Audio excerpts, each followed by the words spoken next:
Hello baby gangsters, this is Calvin, also known as Homer, and this is my first ever playthrough of Honkai Star Rail. Look at Dan Feng here. Honestly, amazing. The music with him holding like the beautiful leaf and him like thinking calmly. What a nice touch here it is. This is the Grove. This is the Grove of Epiphany, and last time, and usually I don't do a last time because it's one of those things where it's like we're you know, just getting into it, we really are. It is a situation where, like, we're here because of what Finon did. You know what I mean? We're here because of what Finon did for us. We got through to Finon and he opened up the way. It seems like that's what I still think it is. He opened up, like, a way for us to find Evernight. Now, the thing is that, like, you could say it's to find maybe our March 7th as well, 110%, but I do think it's, like, one of those things where they keep interchanging Miss March and the quoted Miss March and that March. So maybe I get confused about that sometimes, but, like, we'll know by the end. We'll definitely know by the end. But yeah, let's check out what this mysterious mountain dweller wants to talk to us about. I'm super excited, man. This place looks incredible. That fiery blaze engulfed the grove and woke all creatures from their slumber. Wow, like we did see all the creatures moving around the place. And you, visitor from beyond the sky, you have no intention of listening to the cries of the earth. No intention to listen to the cries of the earth. You Are you surprised? Demigods with golden blood are not solely limited to Kefali's children. Also, he's a demigod? Is it not natural that the offspring of Georios would take on their duty? I mean, that makes sense. That makes perfect sense. I am Terravox, Whoa. avatar of the earth, divine protector of the myriad living beings. I feel like we've heard Terravox so many times now. What a coincidence. I was just told by someone to watch out for you. Answer me. Why would the Dromus King of the Legends, the demigod who should have fallen, appear in humanoid form? You already know the answer. Is the transmutation arcanum not precisely your specialty, descendant of the permanence? Whoa. So he's saying like, hey, you're the demigod who should have fallen if you're in uniform. So the Dromus King of Legends wasn't that like because I always thought Terravox was like a dragon, but I guess like maybe they're more of a Dromos. So he's saying like you transform as well, right? How do you know about? Yeah, like it's crazy. And Dan Feng like you know when Dan Feng shook, we have to be shook as well. Was it March 7th? Oh my god. Exactly. Thanks to her, I was able to escape into the Memoria Tide and disappear from the world's memories. So you didn't die. Your fall was just a lie. You cast aside your duty as a flame chaser and joined her. Why? To survive. To survive, wow. For a Dromus, life is no more than existence. The birds Very simple and answer, beasts right? of this world have struggled to survive since time immemorial. Yet unlike humans, they are unable to live on in the world bearer's memories. Oh really? But Evernight is the master of remembrance, and I saw your story in the Veil of Evernight. So, in a way, again, it doesn't. It makes kind of sense in that way. If they're not able to like live on like in Kepali's memories or the World Bear's memories afterwards, but it's also like, you know, if you're seeing like all your fellow creatures, you know what I mean, not being able to survive this, not being able to like have the same advantages of humans, like, you know, you might take a deal. You know what I mean? You definitely might take a deal for survival. What? Stop. Directly just saying Vidyara. The path you chose to survive will lead to your death, demigod. And what of it? This body is soaked in filthy golden blood. The earth is hungry, and only the permanence can satisfy it. Wait, so he wants to fight us? Only the permanence can satisfy it? This madness seems exactly like Mara struck. Great comparison, honestly. Really great comparison. Hold together. Resonate once more. Step aside. I have no interest in stoking conflict. His voice sounds so soft there. The truth of life and death, revealed in this sanctuary, is but a vision. Really, really cool Stand stuff. still.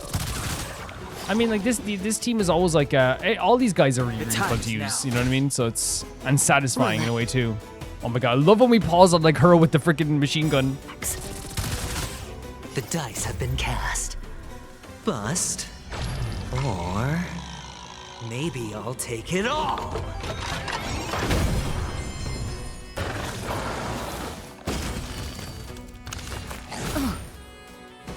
These are such That weird breathing creatures as well, sensation. man.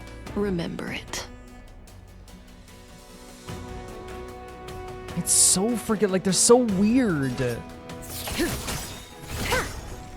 They always they weird me out consistently, times and especially the one with the never mouth. But like, there's last. cool designs, Time like to they're kind of say cartoonish in a bye. way, but like they're terrifying at the same time too.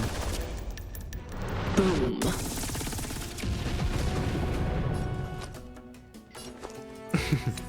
Don't ask, just spend. Fighting is meaningless. Yeah, this team isn't optimal for these guys, but it's okay. Stand still. Yeah. Icar Memra Sprite as well, so it's gonna be it's 3 battles. Cloud Knights? Oh yeah! How is that possible? Is that something to do with our memories as well? Or the memories that was given to them by Evernight, or the memories they saw?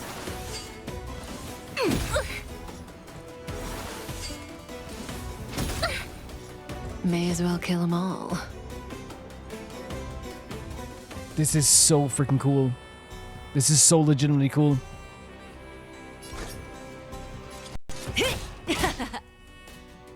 And like, it's one of those things where like I'll be honest, I'm not sure exactly why he's attacking Going all us. in.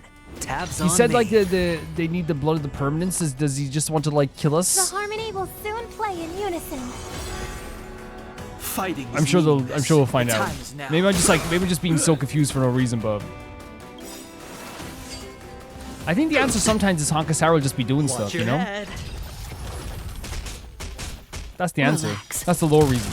It says it in the truth of databank. life and death, Sometimes revealed in this they be doing sanctuary, stuff. is but a vision. Really cool stuff. Again, not really that much of an optimal team, but against the Cloud Knights, Dan Feng is incredibly optimal. This won't take long. It's endless. Has the Memoria Tide returned? That's the more terrifying against, and it's The fires of abomination reignite. whoa. Why not join that water-mirrored moon No. and be fully imbibed? So this is to do with Dan Feng's memories then?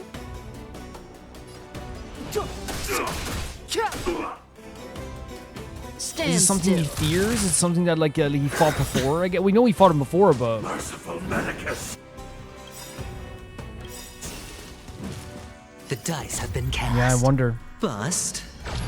Or maybe Because he said that the Memoria Tide returned because Finon dispelled Good the times Memoria Tide, never right? last. So he's wondering, like, is this something that made it return right now Time then? to Because he's say seen this type bye. of stuff. Boom. It's time for the greatest thing of all time, guys. You know it, I know it.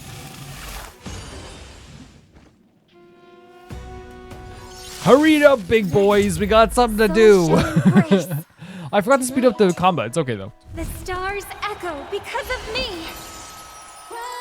Everything's okay with the world. That breathing sensation. Remember it. Everything's okay with the world now.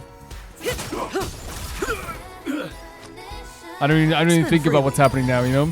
Why'd he No attack Dan interest in Feng? conflict. Who knows? Dan Feng, we got Robin in our ear now. It's fine. Fighting is meaningless. Watch your head. A miracle! Leave Robin alone.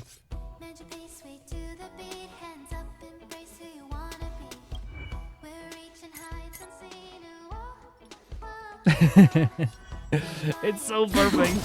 Hedge your bets. The truth of life and death. The sanctuary is but a vision. Go, Robin. Makes every scene better.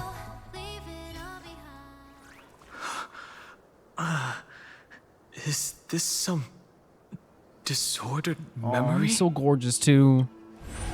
Oh, what's happening? The mists of the past shall drift Zagreus. away. What? Is that?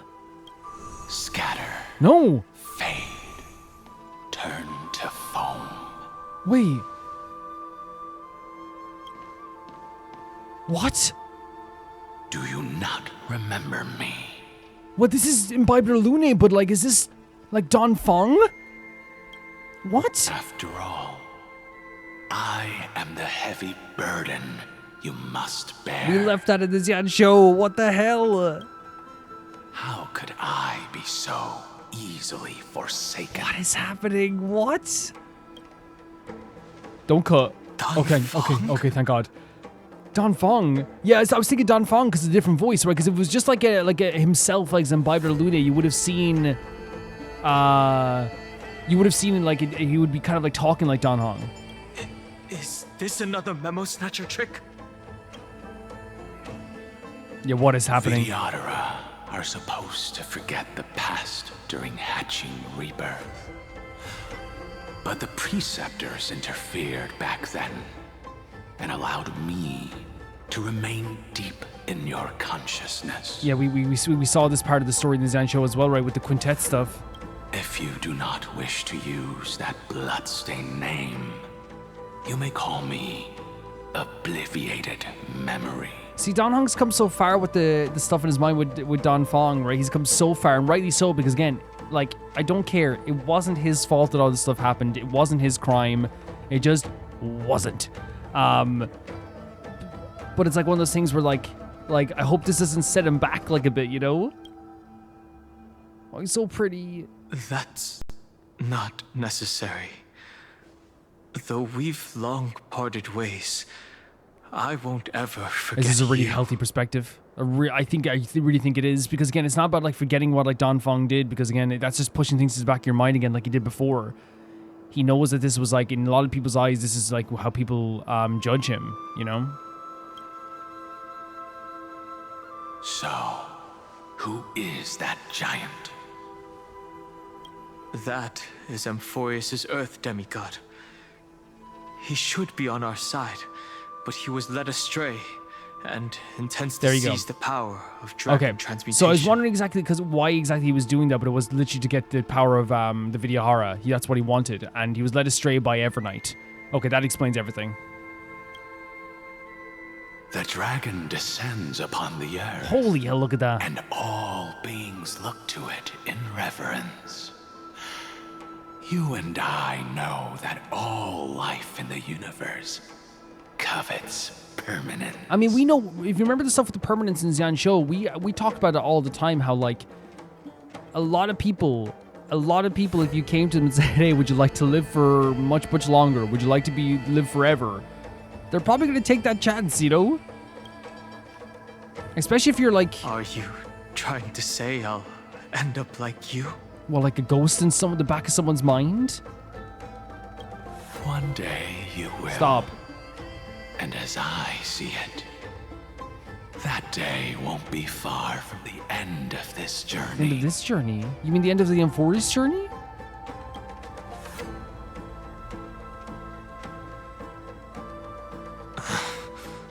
Let's move on to another topic. I have no intention of passing judgment on Dan Feng. Right. And I have even less desire to become entangled with him Right. again. Like that's another thing as well. It's like we can't do that right now. I only have one concern right now. Bringing my companions back safely. Yes, Merchant still. You can either help me deal with these abominations Oh my God. or return to the shadows of memory. Dan I Feng. love that. I absolutely love that. All right. The filthy remnants of the Memoria Tide still run rampant. Let me accompany you through these huge. rooms. You could use the help. To have Dan Feng Like, and Don Hung on a journey through in Amphoreus, you never, that's the last thing you would have guessed to happen. Like, there's no way, like, you know, on all the prediction boards, oh yeah, Don Feng and Don Hung together on a mission. Never, never, ever would I even thought of that. Never. I'm going to screenshot some of this stuff as well, by the way. Yeah. And presumably, that giant who craves the power of dragons won't just let things rest. Do as you please. I'm moving ahead. I love this, man. The determination to save Stell and March, right? That's what it is as well. That's what it is. I think this is going to affect him a little bit, though. Terravox, his aggression just now was probably some distraction. Oh, to just... His madness is plain as So day. Don Feng sees it as a madness. I agree. Yes. But the way Don Hung said it was a distraction, I wonder if it's like, you know, something else is going on, or maybe to stop Don, or to slow down maybe Don Hung as well, from reaching March. What's so crazy about that, what Don Feng said there, I think it's actually like such a, you know, true statement, is that a lot of people, like, you know, would seek out the power of the dragon, right? It's an immense power, but it's also the fact of, like, you know, this power of, like, rebirth, this power of permanence. Like, there's not many people in the world that would be tempted. And why we all sit here and say, like, oh, yeah, I wouldn't want to. And I say this all the time, too. Like, I would not want this. And I said this, like, in Pentaconi. I would not want to, like, live forever. I don't want to live in a magical world of just, like, constant happiness. Because it's not real, right? But, here's the thing. You talk to somebody who's, like, suffering like these animals in this forest.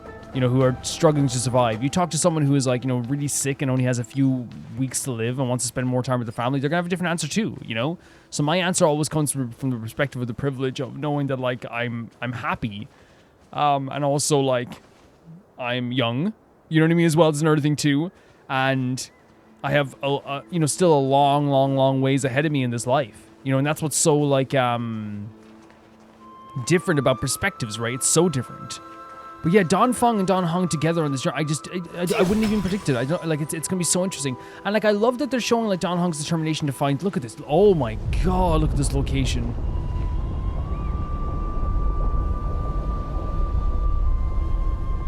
Holy hell. It's incredible. I do like that, for me, like, the showcase of, like, him moving on and, like, being like, you can do what you want. Oh, look, Trivios is down there. Is obviously, you can tell that he's still struggling to, like, you know, come to terms with stuff, because it's never going to leave him, right? Oh my god, is this going to happen over to... Oh, that's really cool if this is going to happen constantly. It's never going to leave him, that feeling of Don Feng, but I do, like, love that he's, like, even with this, like, one of the biggest things in my life, which is the memory of Don Feng. One of the biggest things that held me back. I can't right now because I need to save Stell and March. I need to help them. This is we have a Don Hung freaking story here, guys. Phew! It's all good now. Yanis's blessing is full, and the hidden passage can be used Oh again. my god, and, like, they're in butter form as well. Now, the Imperator's legions can launch a surprise attack from the Oh, we're grove. still talking about Saridra. Who knows if Terravox will be able to succeed? Huh?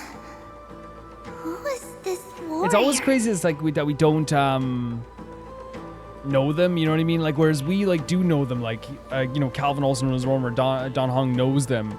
But it must be so weird sometimes to, like, encounter people that, like, don't know you. Lady Trivios, I am Don Hung, the Trailblazer's companion. Don Hung? Nice to meet you.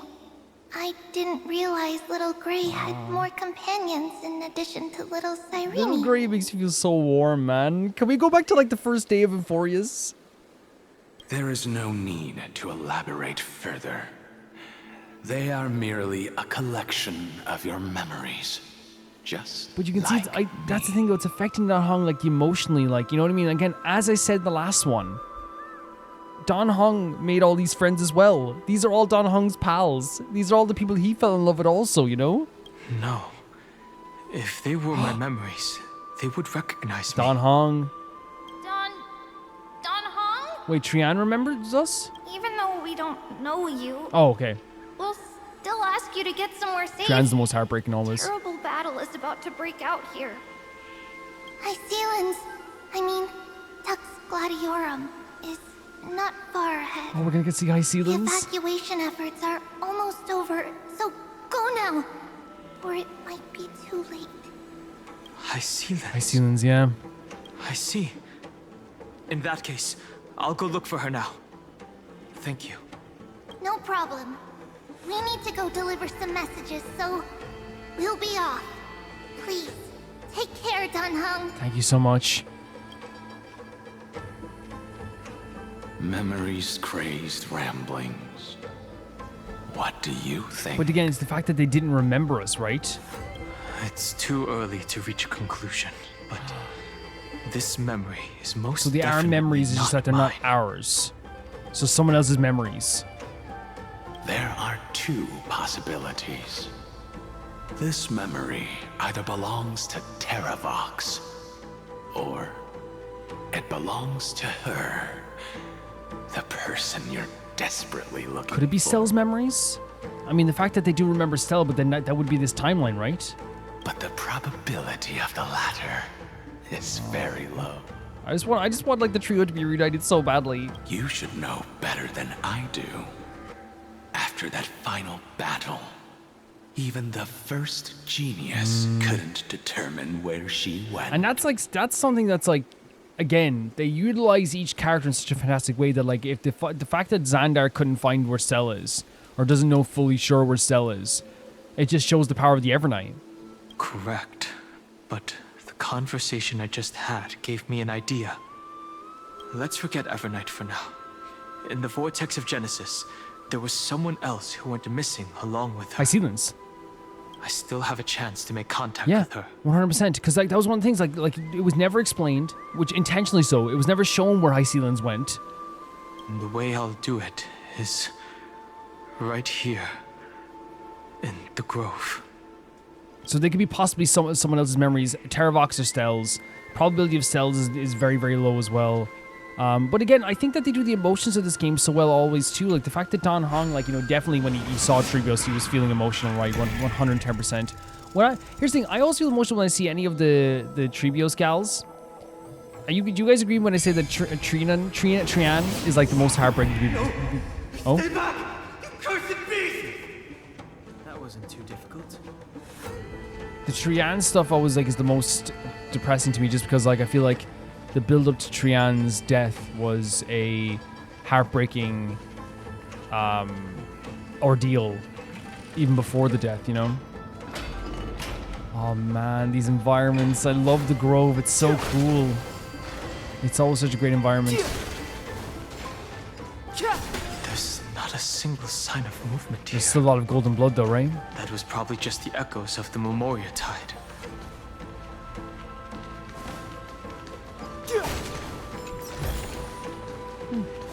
There's knowledge of this in the databank. You tell him, Dan Feng. The fact that Dan Feng is like walking through this world in high tops is so amazing to me. You know what I mean? Like, so stylish, Dan Feng. So stylish, you know what I mean? He's so pretty. We're about to go to war, Dan Feng. Let me get my high tops. I mean, Stell's in like, and Marcher and heals as well, so they're like, they gotta, their balance is incredible. Look at this place.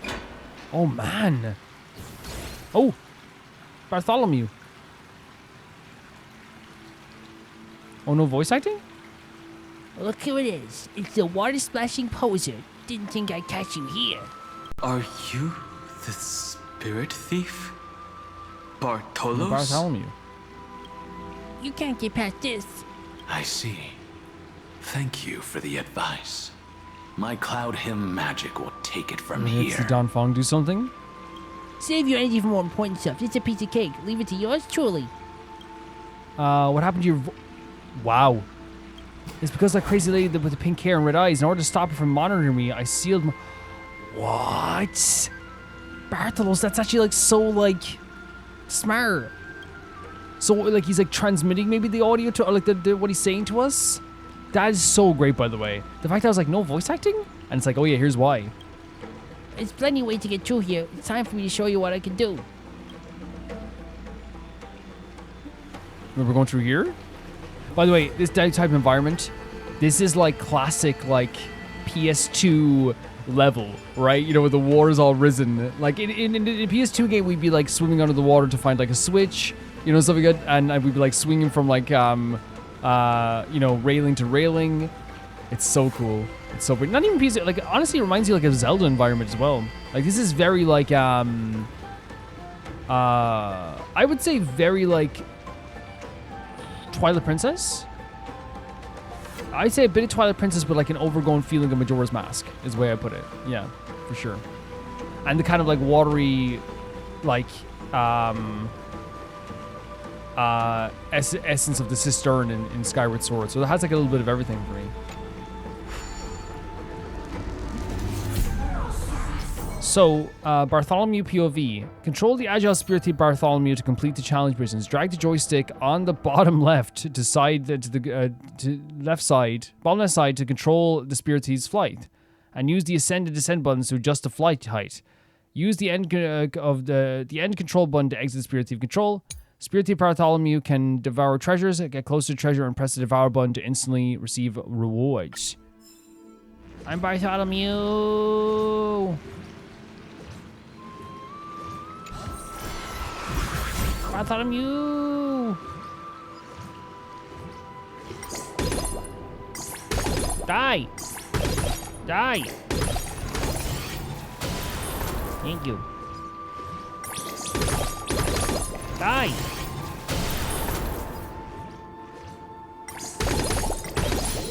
Pretty cool stuff. Yeah, I didn't think we'd be playing as Bartholomew like this. Well, I suppose like in Honkai Star Rail, you never know what you're gonna get with this stuff, right? For sure. These are flying Amphoreus. In the map, they carry coins of whimsy. Use the bubble attacks to break them and obtain the coin of whimsy. Collect all coins of whimsy to current room to receive a reward. In the map, press the button of Bartholomew's POV icon to check the coin of whimsy and collection status. Calvin, his name is Bartholos. Oh, well, look. I'm not going to tell you to be wrong. You can live your own life, but you're doing a fine job of being wrong. So, you know what I mean? You live your life. I'm not judging you, you know what I mean? You woke up today and said, I want to be wrong. And look, that's hilarious to me. That's beautiful to me. You know? We shoot this.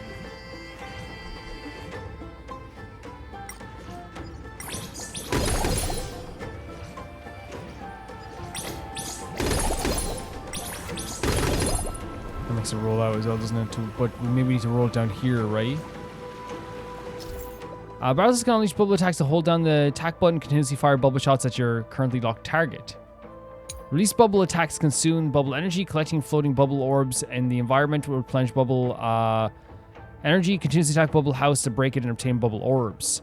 Zagreus' power makes enemies unable to take Bartholos. Oh no, I said his name wrong. It's over. The joke's over. Firing a certain number of bubble shots can defeat enemies. Oh no. My joke! What do I got now? I gotta do commentary? Can I block it? That's really fun. Spirit water leak fixed. That went down quick.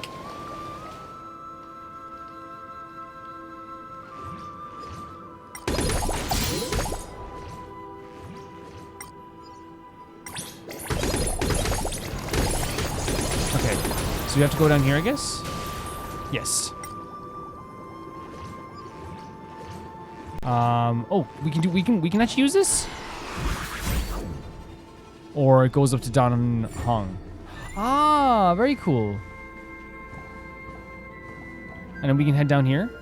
Oh no, we need an orb of some kind, like this one here, yeah. I love this area. It's such a cool environment. It really is.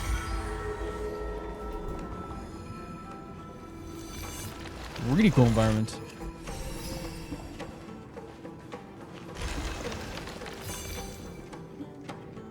I think I just love the darker kind of like cistern feeling of this area. It feels abandoned, but also there's like a pretty aspect to it as well. Maybe just because the water mixed with kind of the overgrown nature of it too. We're here.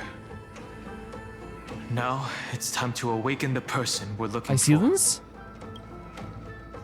A pool of spirit water. Dan Feng says everything very evil-like. I see.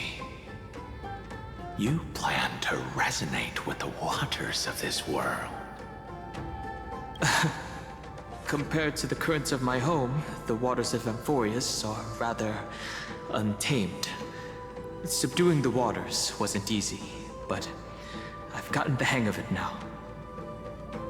Under the raucous steps of their frenzied dance, the roar of celebration calls forth the spirit water's memories. Man. Kind of hot. But Dan Heng's always great with that stuff. Incredible. Wait.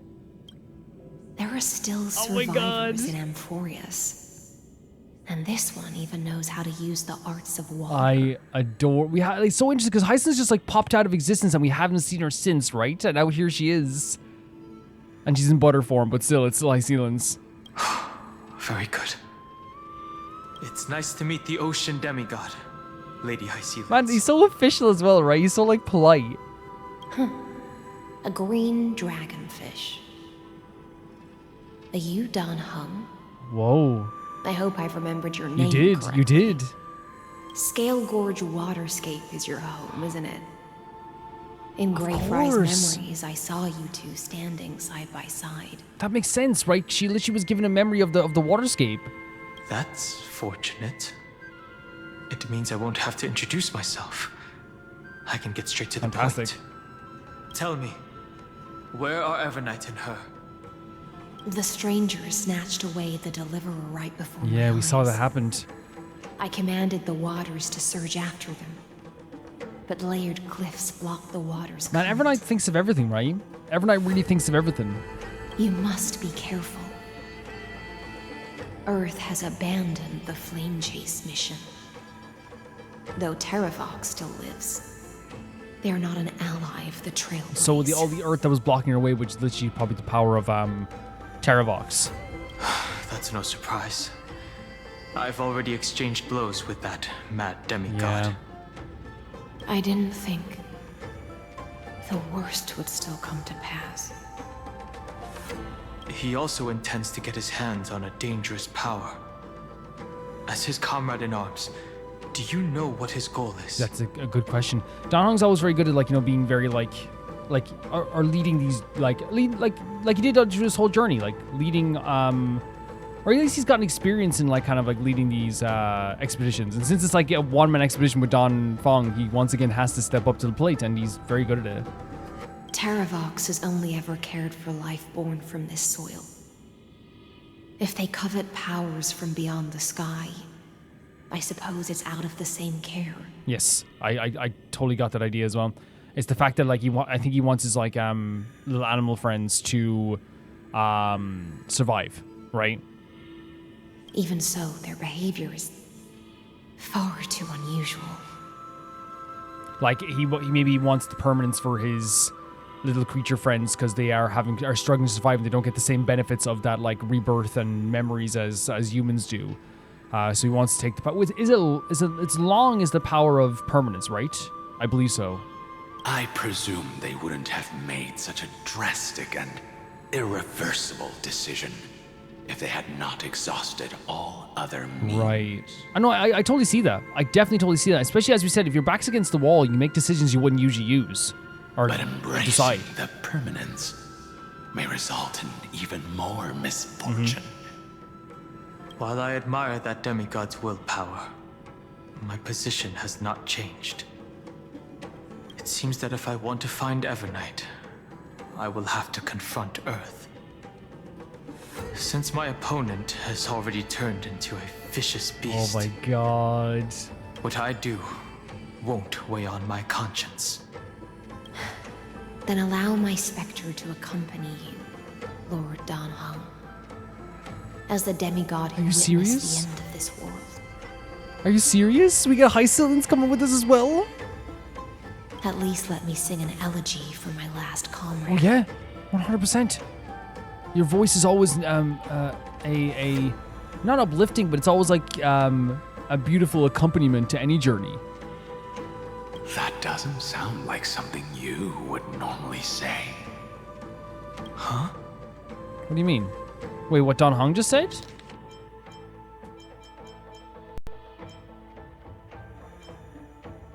It seems that if I find Evernight, I have to confront Earth since my opponent has already turned to a vicious beast. What I do won't weigh on my conscience. Like, is that what he's saying? The idea of like, that you wouldn't usually say, hey, it's not going to weigh on my conscience. What I do won't weigh on my conscience. I can certainly guess what you mean by that. I definitely want him to explain what he feels about this, Dan Feng. I will never hesitate for my companions. Oh my god. Because I was thinking along those lines too, in the same way that Terravox won't hesitate for his little creature friends, Dan Feng is going to hesitate for his pals. Hell yes. Oh man, I got that shot to the heart. I am a nameless. Oh my god. And what I'm going to do. Wait, and there's the Flame Reaver as well? Because he did fight the Flame Reaver, if you remember that, is also, at least he stopped the Flame Reaver. Is defend all the hopes that are on the verge of fading away. Oh my god, whenever Dan Feng gets passionate. I don't remember the specific, like, motion here. Is this maybe like a either a memory or if it's like maybe a depiction of like what the battle was like? Then I misspoke. Wow, man. So again, I have no problem like looking at these exact words. I'm a nameless, and what I'm going to do is to defend all the hopes of that are on the verge of fading away. Dan Feng is like any other, I feel like, member of the Astral Express. When it is needed, they will step up to the plate, right? They are so reasonable. They are understanding. They adore this world and want the best outcome for every single individual that deserves the best outcome. But when it comes to the idea of hurting March, hurting Stell, and it's come from all the trio, by the way. We saw it like in 2 episodes ago. The trio, the motivating factor for the story is literally every member of the trio going, I want us to be safe. That you can describe this entire story, this entire like motivation for the characters of Stell, March, and Dan Feng. You can boil it down to, I want my friends to be safe. And you can say, well, that's just a simple idea. But that's the best stories stem sometimes from simple ideas.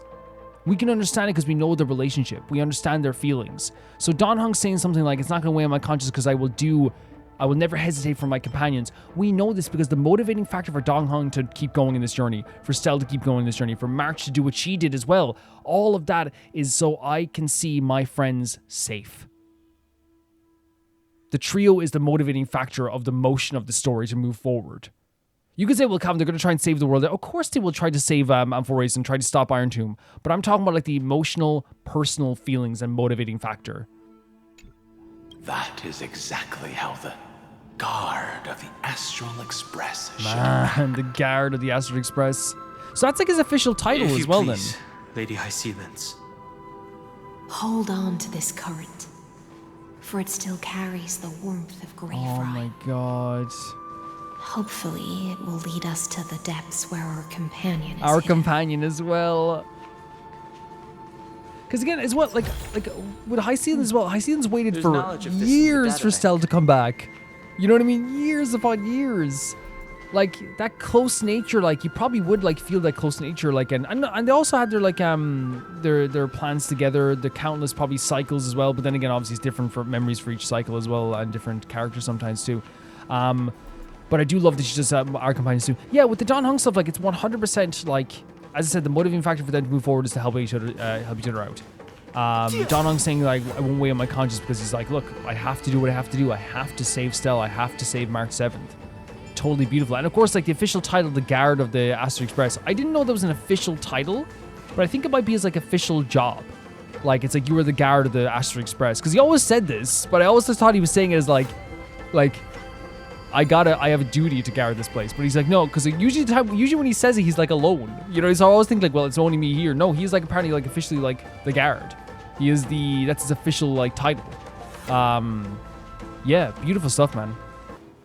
Man, honestly, like, here's the thing, with the Dan Feng thing, like, it's like, while he's not, like, my favorite character in the world, he's, like, it's an interesting dynamic to have him with Dan Feng here. So having a Dan Feng, Hysilens journey with Dan Feng, I never would have predicted it. Like, there's nothing in my heart that would ever have predicted this whatsoever. Or Terravox, where are you? So he's kind of, like, abandoned them at this point, I guess. He has betrayed us. And we kind of got that vibe, right? For sure. Feeling lucky. Yeah. Not that vibe. We know that he is, like, legitimately working with Evernight. I hope for an end to after I feel But again, as we said, not out of like any vindictive nature, but out of the idea of like protecting his own creatures and friends, the idea of survival, right? And I love that like it's instantly compared to the idea of like how we want to protect ourselves and protect our companions too, and how we're willing to do anything to protect our companions. I'd take a deal from Evernight to protect our companions, you know what I mean? I would. And you know, you might say, well, Calvin, no one wants you to actually do that. Time to say right, bye. 100%. But like if it came down to saying Martin Stell, you know, a lot of things I would sacrifice. It's on me. A lot of people, a lot of things. Would you sacrifice the president? Yes. What about the King of England? Twice. Harmony and For both the president and the King of Say England. bye to breathing. Sure, I'll play. Stand still. What about the guy who invented pancakes? Wouldn't they not already be dead? Yeah, but like they never invent pancakes. How do you know I like pancakes? I'm just saying. I would invent pancakes then. It's not how to. It is how it. It's not how it is how it works. I will invent pancakes. He is Revealed dead. in an instant. Bye bye. The Sacrifice time. sanctuary is but a vision. Break!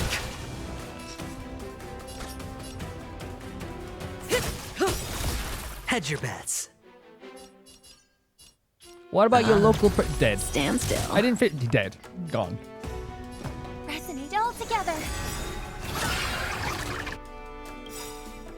Tonight. This is the last Soul thing you hear shall as I'm embrace sacrificing you for tonight. March and Dan Feng and Stell. Stars echo because of me. Enjoy your time on Earth. The dice have been cast. Bust. It's the greatest thing of all time, really is. Or maybe I'll take it all.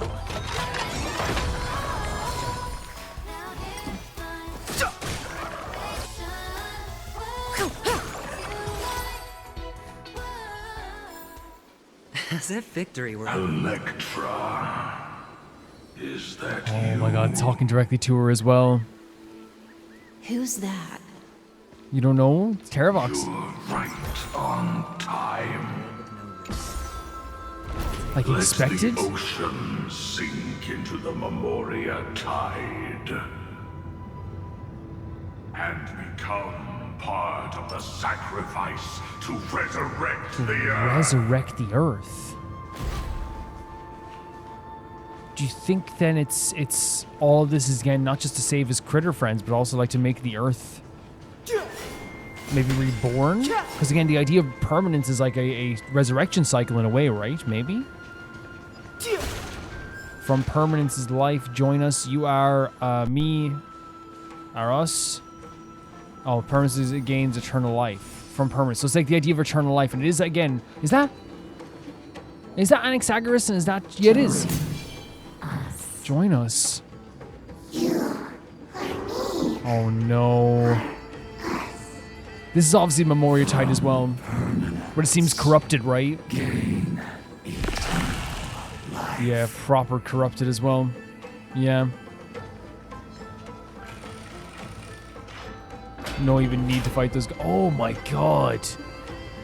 Casterus Mitimos? Merge as one. Throw yourself into the forge. Rush yourself into the forge. Match as one. Oh my god, that's where Finon hit the thing as well. Hi, Cynthia? So Terravox said you're right on time, and they're talking about the idea of like everyone becoming one, merging together, become as one. This is all probably part of his plan to like maybe resurrect the Earth. Look at that, man. Finon said this is the target, head here. Insane visual. Absolutely insane visual.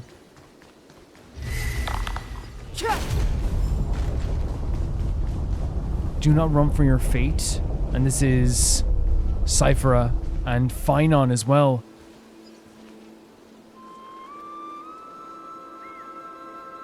Wait. Do not run from your fate. Use the permanence to fill the Earth? Use the permanence. Fill the earth. They're not even attacking us, by the way, which is so weird. I think it's maybe because they thought it'd be so many battles as well. Vidyahar might not even be considered people if we did not resort to beastly actions. Why did Dan Feng choose me all those years ago? Wait. I can't quite... Who is this down here? Vidyahara might not even be considered a people if you did not resort to beastly actions. Why did Dan Feng choose me all those years ago? Like, we might not have been people if we didn't resort to, like, doing something drastic? Vidyahara might not It's a even preceptor. be considered people if we did not resort to beastly actions. Tauron? Is that Bailu? Why did Dan Feng choose me all those years He did ago? choose you. Tauron was... Sire, fall into oblivion. Wasn't Tauron like the pretty guy who The like... Memoria tide surges violently. Hold on, and don't let your focus be swept away. Wasn't Tauron the guy before that? Oh my god, this visual is so crazy too. Like, it's almost like embers going through the sky here, the darkness. Tauron was the guy who, like, during Bailu's story, right? Was it Bailu's story, or there was a story where we had, like, he was doing something with the Vidyahara and, like, misdealing? It's been a while. And of course, like, Bailu is who was chosen by Dan Feng as well, right? As, like, almost like Dan Hong's, like, relative in a way. The video might be considered people if you do not resort to beastly actions. Is this trying to sway us into the idea of, like, hey, like, to get the rights for these little creatures, we have to do something kind of drastic?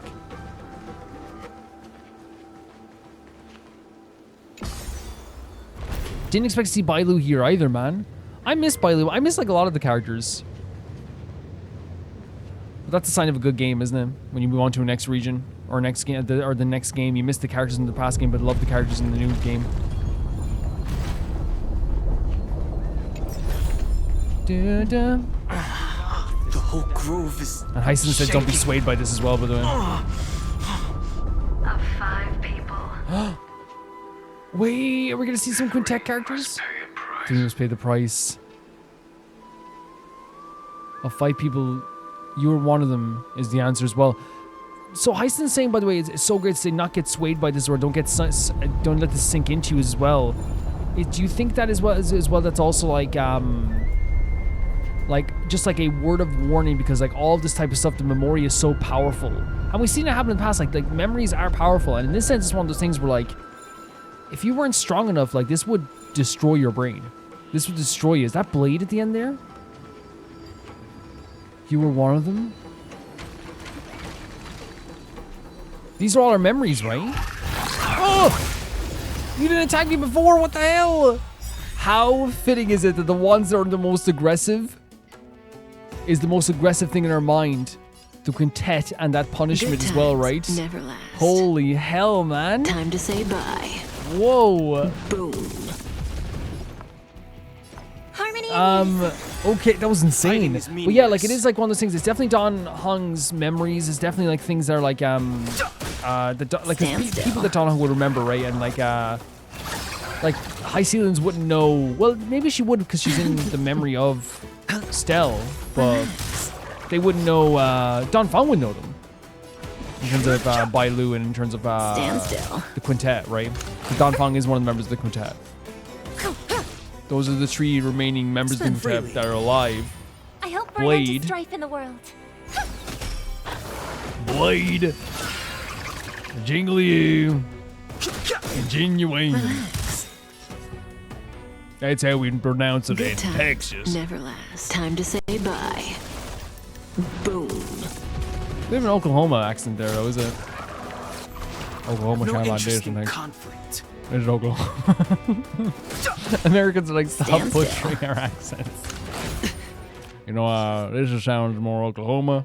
It sounds like Texas. Hedge your bets.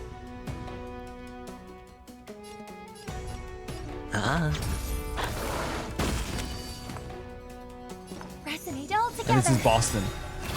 I can't deal with this right now. That's not Boston. What was that? What was that? Who knows? Relax. New York is, hey, I'm walking in. May song bring us victory. May song bring us victory. She's so right. Stars echo. It's so crazy how it changes the tone of everything so quickly. It's so magical. It's so magical. You are one of them. whoa, as the battle's over, as though you were one of them. That was what was said before to us, by the way, right? That was like the old kind of like from the Quintet mission, which is an incredible mission. They could have made a full game out of just the Quintet.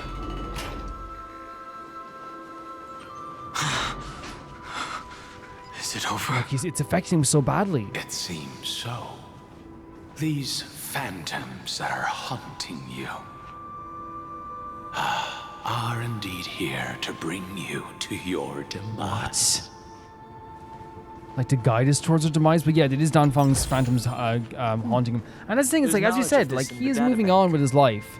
And they had such a great moment in the Quintet story that was intentional to have, like, right when everything was done, Jing Liu had to go off on her own after, like, you know, attempting to punish these characters. Blade has to live with the fact that he's immortal for the rest of his life. Jin Yuan has to live with the fact that he'll never have a glass of wine with his friends again. And he takes that blame. He carries it on his shoulder all the time. He genuinely, like, it tears him apart to see all of his friends fighting.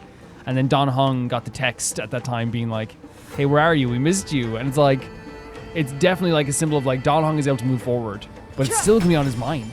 It's still gonna be in his head. You know? Oh, wow. Yo, look at the blood coming down as well. It's unusually quiet here compared to before. Yeah, because we used to have the heartbeat. Don't let your guard down. The Memoria Tide has become even more violent. It's so good to have Hysilens here because, again, while Dan Heng is such a strong character, I would be crippled in a ball. I would be in a ball in the corner right now, just in tears. You know what I mean? Having to see all this stuff from your past and stuff, you know? Is that? That's Jing Liu, Jin Yuan, and Blade? Or is it Don... I see Jing Liu and I see Blade. Sorry, I see Jin Yuan and see Jing Liu, right? Is that Blade or is that Imbiber Lune? Oh my god, it's because it's shot right through here, right? Oh my freaking god, man, that's so freaking cool. This is the coolest thing ever. Holy hell. Finon, what the hell did you do, buddy? I mean, it was a guiding light for us as well, right? Can we go up and look at this? No, we can't. This is an interesting looking wine jar. Was it Bai Heng who brought it? No way. It's a specialty from Thalassa that she brought and left here just for this gathering. But she herself didn't come? They're drinking wine together. What an incredible location. They are really like, again, I never expect him to do this stuff with Dan Heng's story. He's like a little story quest with Dan Heng within this quest. Your mind retains far more of the past than I had imagined. It's your fault. That's your fault. I've seen this farewell more than once in my dreams. Man, imagine having to relive that idea over and over again as well. The previous life is just an immersion to a newly born Vidyadhara. You know rationally that these are your memories, but it doesn't feel like you experience them yourself. It's like you know they're your memories, but you're kind of living on the outside of them. I use dragon transmutation for selfish reasons, and close friends turn to enemies. It was and like legitimately, this is just not even mincing words. It is factual. It led to a lot of discrimination towards Dan Heng as well, where he was even like forced into a job because like he was going to get arrested. He took on all of the weight of what you did. You probably want to ask me if it was worth it. I'd ask for an apology, maybe a little bit. The military affairs office is placing more importance on the Yu Chue's battle this time, and the Yao Qing called her back for a patrol mission. Some people are born with adventure in their blood and can't stop for even a moment. No matter, I'll drink her portion for her. It's so crazy to me because, like, we're so used to seeing these characters, and it's heartbreaking. It's so heartbreaking. You know, Jin Liu, Jin Yuan, Blade, right? But those three characters in particular are walking bouts of pain. They are walking wounds. And it's so freaking heartbreaking to see them talk about wine and drinking. It's so, because it's like, man, they've gone through so much. And you can say, well, Jin Yuan isn't the same as like a Blade and Jing Liu's pain in their wound. Jin Yuan is a walking wound as well, right? But he just doesn't show it as much. We saw today, when he saw Blade and Jingliu fighting, I've never seen a man more torn apart in my freaking life. I've never seen a man not even able to look forward. He couldn't even look at Dan Hong at the time. He couldn't look anywhere. They're walking wounds, man. We're already toasting. Why don't we wait for Dan Feng? Oh, he's here. As always, the High Elder has endless meetings with the Preceptors that he can't get away from. Let's not wait on him.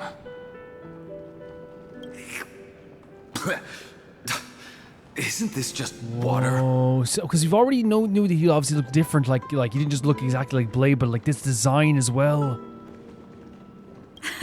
No! I'll relay her exact words. It is a mistake to drink too much before a battle, so I'll leave a jar of spring water from Thalassa's Crystal Palace. Tears welled up in my eyes, guys, seeing like a smile on Jingliu's face. No, we've seen her eyes before, right? But like we've never seen her like this before. She said that wine only has flavor after a triumphant return. Jesus, dude. Why didn't you say so earlier? I didn't want to go along with her, but she insisted on seeing your expression after your first sip. Man, like, who is this? Look at this. Wrong button. Any gift from a friend, whether it is water or wine, is rich in flavor all the same. I agree with that. Sometimes it's the place and time you're in rather than the actual food itself, you know what I mean? There's been plenty of places where I went and didn't get good food, but I still remember the times that I had with friends.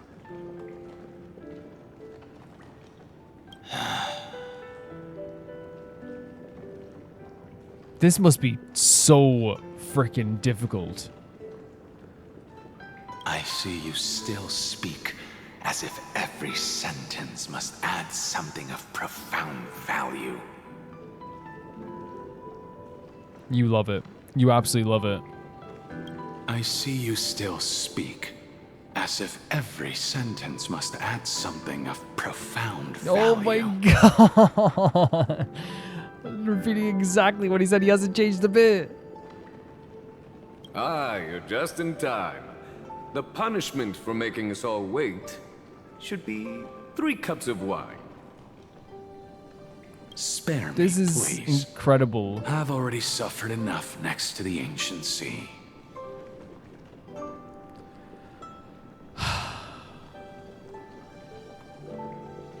Look at this. Look at this. I genuinely believe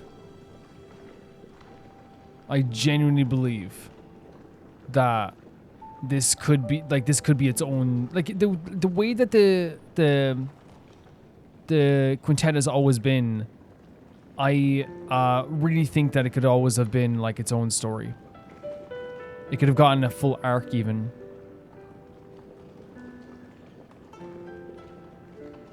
I've convinced the Preceptors. Vidyadhara, Cloud Him Magi, will join the battle on the front lines, and our armies will fight side by side. It seems like you can now carry out your plan for dealing with the Kitu Mirage, Jingyuan.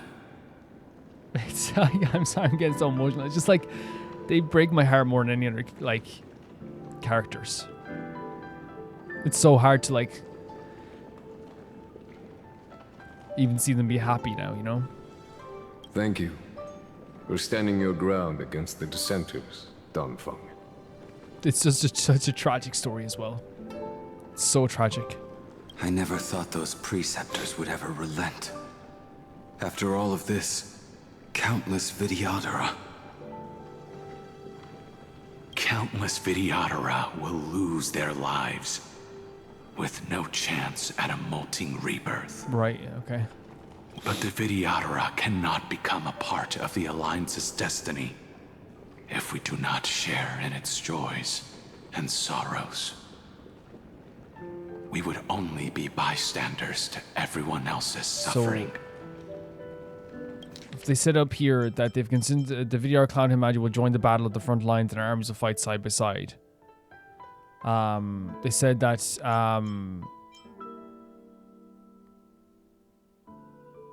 countless Vidyadhara will lose their lives with no chance of molting rebirth. So wait, are they saying that like they're still going to die in this battle. All of them are still going to die in this battle.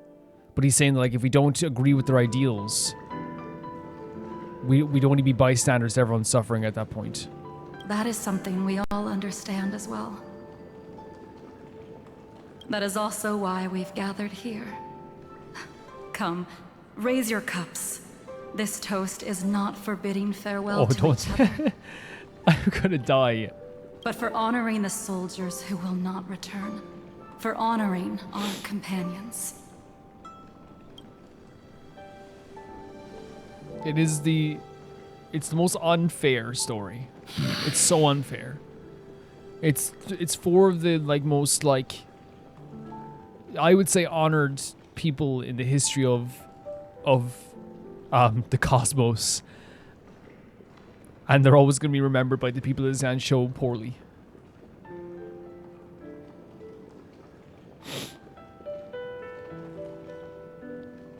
I suppose that's why as well we have their memories as something much better in our minds as well, in our hearts.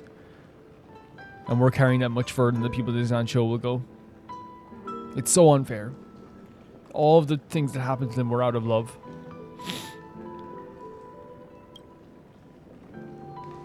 Oh God. Does he sense something?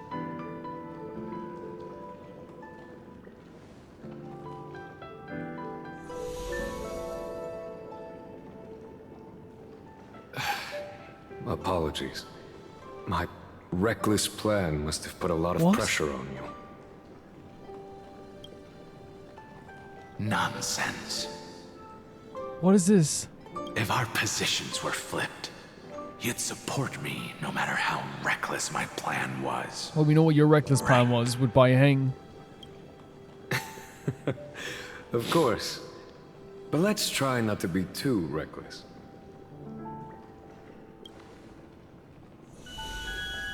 Is this him saying goodbye to these characters? When you make a decision like this, people will always ask, was it worth it? And you will also forever question yourself.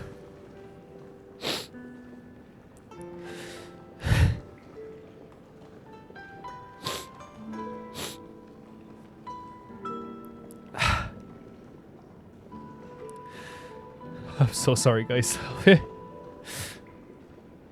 Do you know how you will answer that question?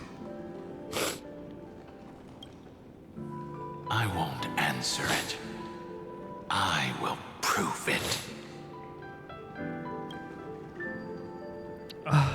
I need to get out of the scene. My sword is my answer.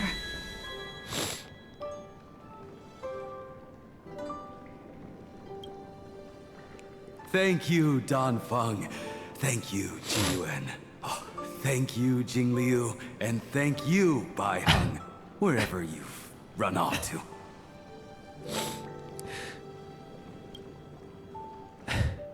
Ridiculous. How did you get drunk from spring water?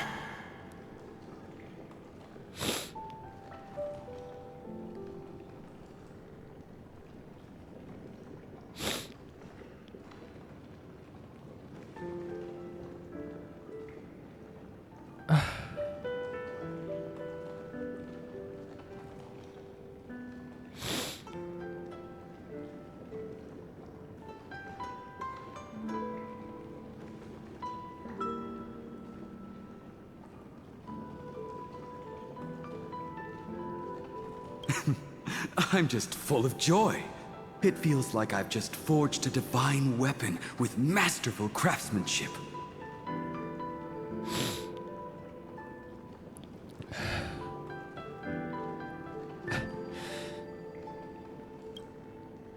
I'd rather leave this world in a blaze than live until the end of time.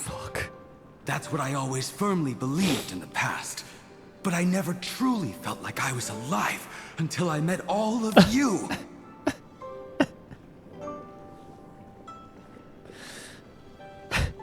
Now, I wish more than anything that I could just live a bit you longer. don't. Play doesn't wish for that. No, pretend I didn't say that. I'm gonna screenshot this so we can read all their goodbyes at the end, just so I can get a better, you know, just for a feel on the whole conversation. But like, I'm screenshotting through tears right now.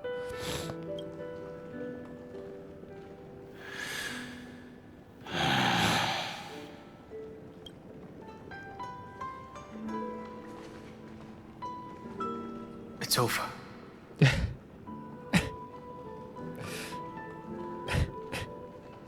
And you know exactly what happened to these 5 afterward.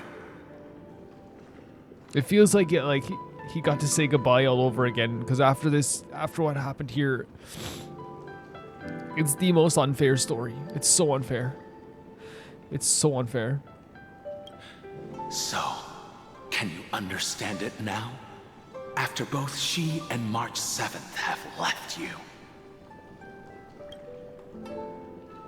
Losing a dear friend with whom you've shared so much can never be considered a victory. It's a failure that torments you for the rest of your life. Oh, buddy, like, Jesus. I could never accept that kind of fate. I never judged you for that action, right? Ever. I judged the people for how they reacted to that action. And if I did probably say something, I know probably, but my feelings then have, like, changed over time. I don't remember, like, all. That was so long ago, of course. That was almost a year ago. But, like, anyone who says they don't understand why, Dan Feng would want to bring back Bai Hen, they're lying.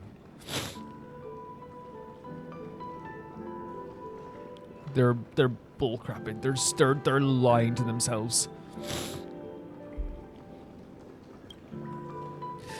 So you made a decision. I was the one who used the transmutation arcanum. Yeah. I was the one who swore to bring Bai Hong back to life.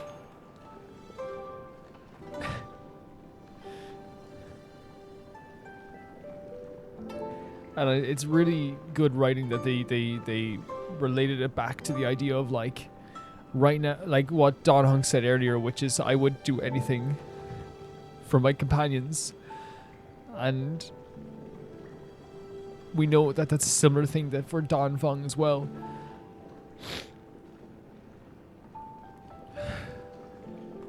Who would also do absolutely anything for Bai Hen.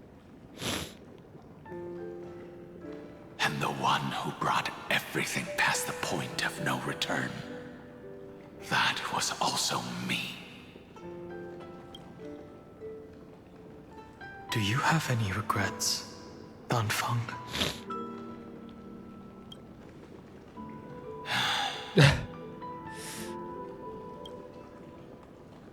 Even if I could reverse time, I would not choose differently.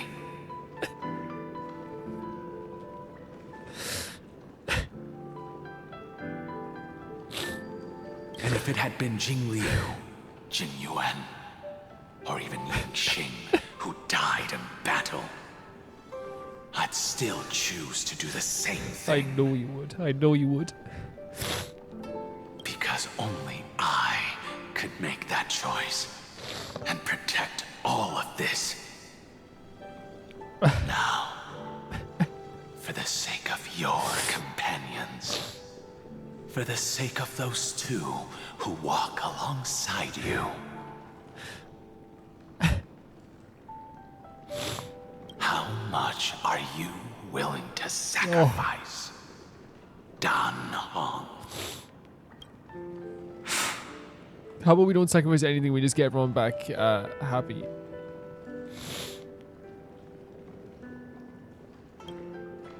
Everything. I know, I freaking know. That's the freaking problem, I freaking know. Your answer does not surprise me. Yeah, me neither. Me neither.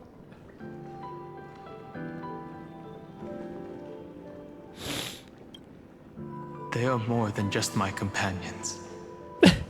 They are the path I took that led me to where I am now.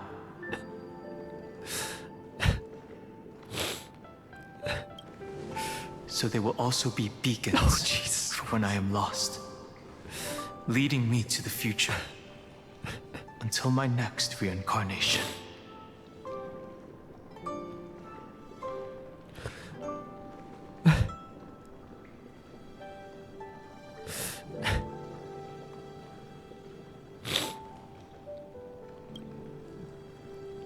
Then let me see how you carry out your convictions.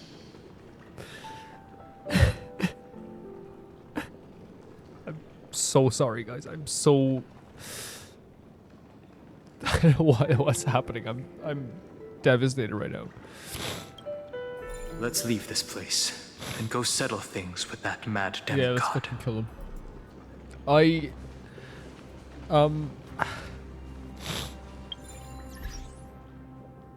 I feel like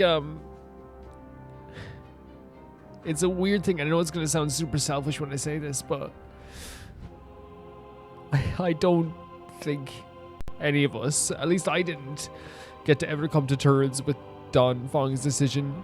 And I know it's weird to say from my perspective, but I really think it's one of those times that, like, as a player, we also didn't get to come to terms with the quintet and Dan Feng's decision and all this stuff as well, because Dan Feng didn't get to come to terms with the decision, neither did Dan Heng, truly.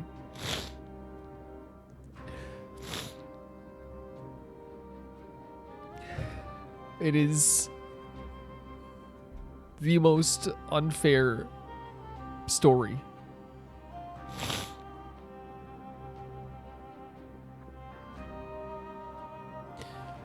And it's honestly masterful how they compared it and related it to, and I hope it doesn't sound like I'm saying like I'm making it, I didn't mean to make it about like my own emotions startup, but I think you understand what I'm saying, guys. I think the reason why it's such an emotional scene is because we know the pain of the quintet, we know the unfairness of the quintet, we know the sadness that is still within Jin Yuan and in Dan Feng's memories and Dan Heng's memory, within Jing Liu, and especially with Blade as well. We know all this pain that they felt as well, that they're still feeling to this day. They'll never get over it. They'll never not be tortured. They're tortured daily by these feelings. There's a reason why Jin Yuan, I truly believe, like,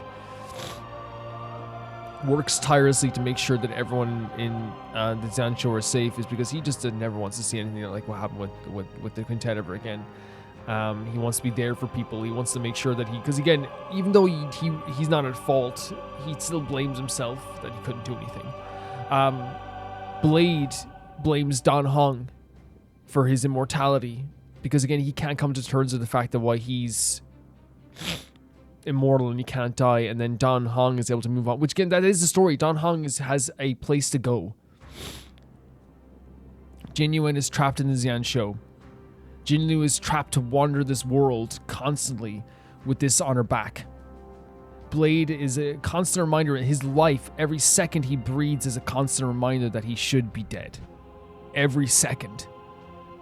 And it's so unfair that the love that Dan Feng had for Bai Han and all these people had for Bai Han is the reason why they ended up in the place that they were.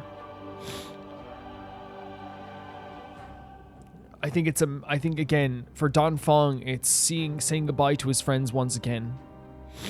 Realizing all these, like, how much these people meant to him, and then him saying what I am actually kind of pretty freaking proud of him.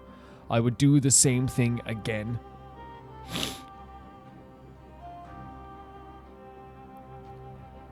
Because here's the thing, we like to think we're morally good creatures all the time, right? For sure. But if it was someone I loved, would I do it? Yeah. I think we all would try and do something, right? Dan Heng has these memories always on his mind, but they compared it with his relationship with Stell and March. And I think that's what is so good about this scene. It's like a fully understanding of everyone coming to terms with the decision that they made with Bai Han. That not only, here's the thing, that not only affected every single one of the quintet, but affected Dan Heng's life for the rest of his life as well. The decision that was made that day between Blade's former character Shin, I forget the name, and Dan Feng was a decision that affected every single one of these characters. And this was them coming to terms with the idea, because now I feel like Dan Heng can truly understand and be like, yeah, if Stella March died right now, I would do the exact same thing to try and bring them back. I'm going to take a second, guys, okay? Beautiful scene. like affected me so badly. Yeah, beautiful scene. We got to move on at some point, guys. Yeah, I know you guys don't understand what I'm saying, because again, the last thing I ever want to do is like, because I don't think that's what I was saying, but the last thing I ever want to do with a playthrough is be like, They're just like me for real, you know? When I said that, like, I think we came to terms, I think it was 3 people coming to terms with this at the same time. I think the more important thing was Dan Feng and Dan Heng coming to terms with it. But I think as a player, that's also for the player to come to terms with this too. To understand exactly where Dan Feng is coming from finally. To understand where Dan Heng's, mind is in this too, and how he feels about Stell and March. I think this was like the game letting every single individual who is involved with this game, whether it be us the player, Dan Heng or Dan Feng, come to terms with this in one of the most heartbreaking and, incredible ways possible. I've cried like that before, right? But there's like, because the thing is, I feel like everyone has like levels to like their tears ready. Like I tear up all the time when these in Honkai Star Rail, right? But I feel like there's like tearing up. There's what I was literally like trying to control myself at one point. I couldn't even control myself. And there's also like, maybe like, when you kind of cry, like kind of lightly or like quietly. There I was just a mess. I couldn't even do anything. I legitimately could not even try to do anything there. To do some commentary. And again, as I said, it is because that story is, to me, just so unfair. It's so unfair. Can you see my heart? Can't hide it, so unfair. Such a good song, by the way. Artemis, Unfair. If you haven't heard it, by the way, it literally is like one of my top 10 favorite songs of all time. One of my most listened to songs last year. It's incredible. They loading something here? Seneca. Terravox has already defected.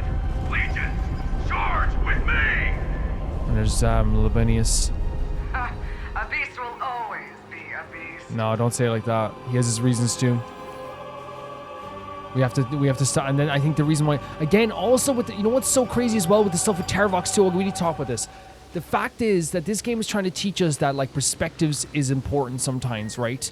And we can look at Terravox and be like, you goddamn evil son of a beast thing and all this stuff, But the thing is, what is he doing different from, in terms of like the decision-making process? Yes, it's different in action and morality from what we are all doing. But I'm saying that like, Dan Heng, would you take a deal with Evernight to save Stell and March? Possibly. March took a deal with Evernight to save us. He's taking a deal to save his world as well. We know Dan Feng would also take a deal to save his friends. The game is legitimately showing us that the perspectives idea and ideal is important as F. So important.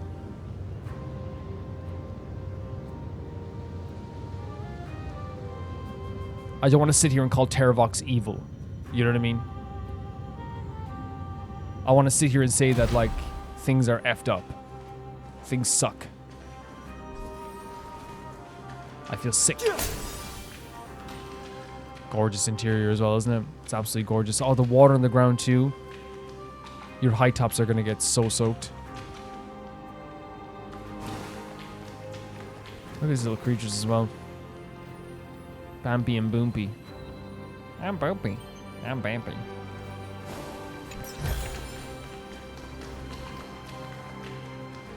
It's such, you know what's so scary? Terrifying to me, because like for me, like man-made objects in water, terrifying. So scary to me.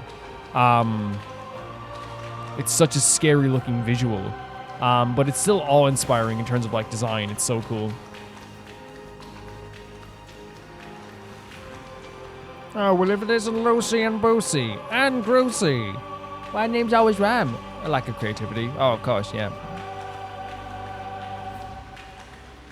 Oh my god. Little Steven. Asleep on the thing. You can tell I'm trying to soothe my heart now. You could tell. Oh, even there too, that's terrifying too. I wouldn't be caught dead in the water, but you know what I mean? Wait, do you want me to lower down this stuff, or are we just going here? Because we can just go here, right? Oh, even Virginia and Apollonius? Far too cruel. Let them be a necessary sacrifice. And there it is, like the whole thing of like unnecessary sacrifice for Flame Chase journey. There's knowledge of this in the databank. You tell him, Don. And who decides this? Who decides the sacrifice? It was Saridra. You know? And again, we look at it from that perspective. Like, without these sacrifices, yes, we would not have been able to accomplish what we did, but that doesn't change the fact that these people were real people. You know? I'm never really an ends justify the means, because there's Saridra right there now. Seismic walking dragon. History shall remember you as a Titan Slayer. Memories intersect. Another betrayal.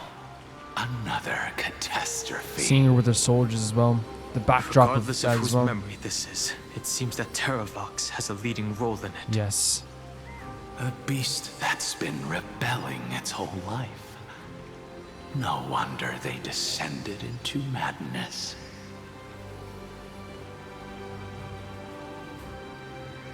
Incredible. Look, a beast has been rebelling his whole life. Look at this man. Jesus. So Beast has been rebelling his whole life, knowing descending into madness as well. Again, we have to acknowledge that, like, well, we have to stop him, right? We have to, and we will stop him, right? I hope it just makes sense when I say that, like, I understand why someone would want to protect and rebirth the earth, the world. Golden blood is gurgling out. Oh my God! It's almost like a heart that has burst open. Truly, honestly, and truly. Follow the current and calm its frenzied pulse. Is this gonna be a boss battle as well? This has been such an incredible time, guys. Like, I have chills just from playing this in general. Like, it's so good. And thank you for coming along for this journey. Someone's been waiting for us. Look at this crew, by the way. It's you. You? They are here. Wait. A scion of permanence. And your old comrade in arms. Terravox, my old friend. Indulge yourself. I thought you were Terravox. Let this Memoria tide swallow everything. Be prepared for the worst, Lord Dunhung. This mountain dweller must not be underestimated. Geocles the Mountain Breaker. Earth's Dromus Rider. It's been a while. Geocles the Mountain Breaker? Mountain Breaker? He's not Terravox. He's not Terravox. So that's what I think. I thought he was Terravox, but obviously he's referring to Terravox as someone else then. I remember you, little fish, and your despicable master. And you would, I guess, like with their campaign, right? I didn't think you were still alive.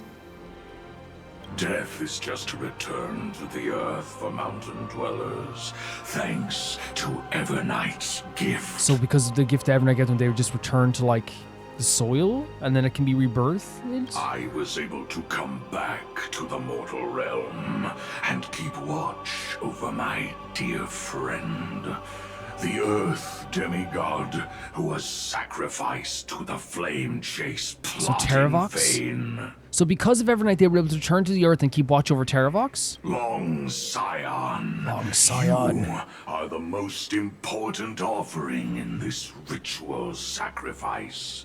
No matter how strong your will is, it will eventually be swallowed by the Memoria tide. When that time comes, you and the powers you bear will serve us.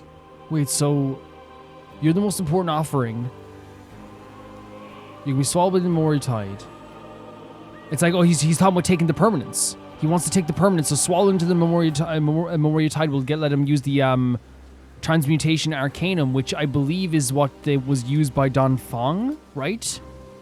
We will use the permanence to awaken the fallen giant dragon and give the earth an everlasting body.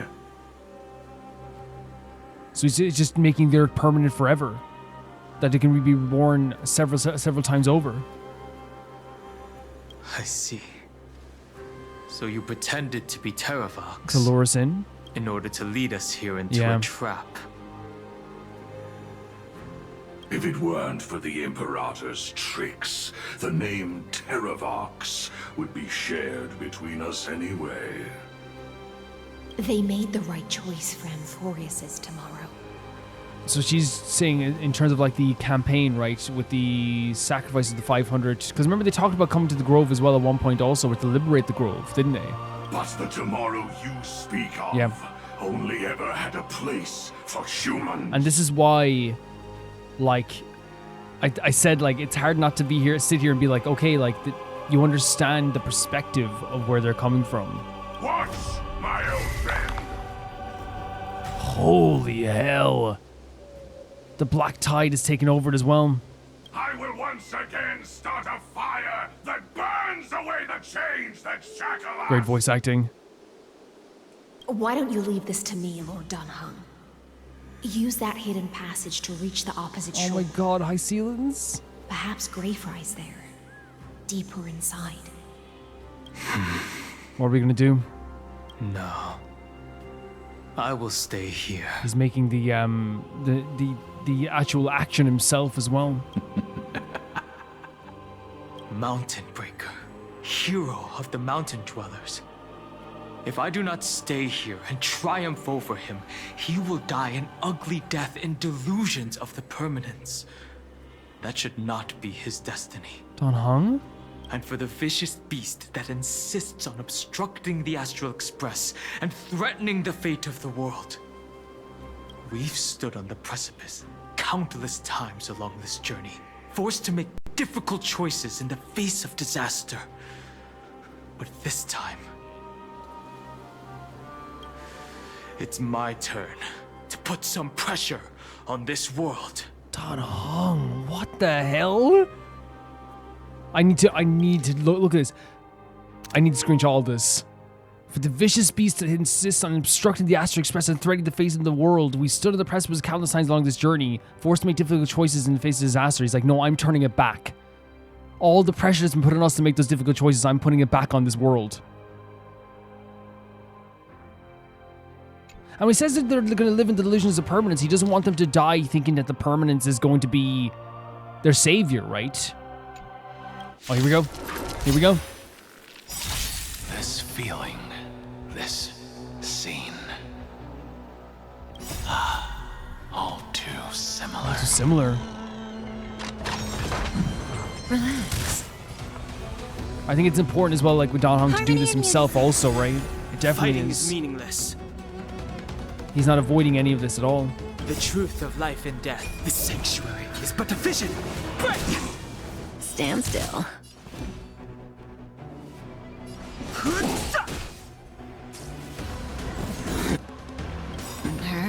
Good times. Time to say bye. Boom. There is some DOTs from Dan Feng there, right? There is some, at the very least. Lovely stuff.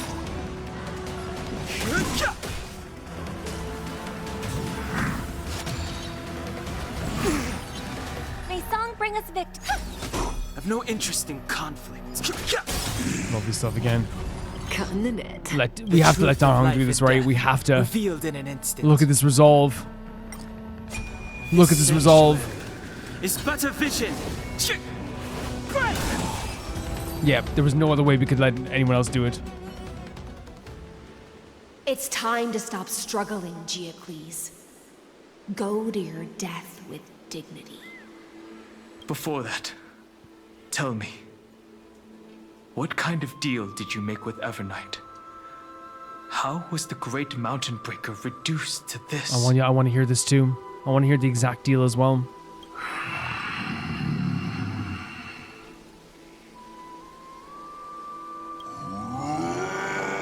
What? What is that? That's... Is that... Leave it to me. I'll recount oh my... heaviest past. What the hell?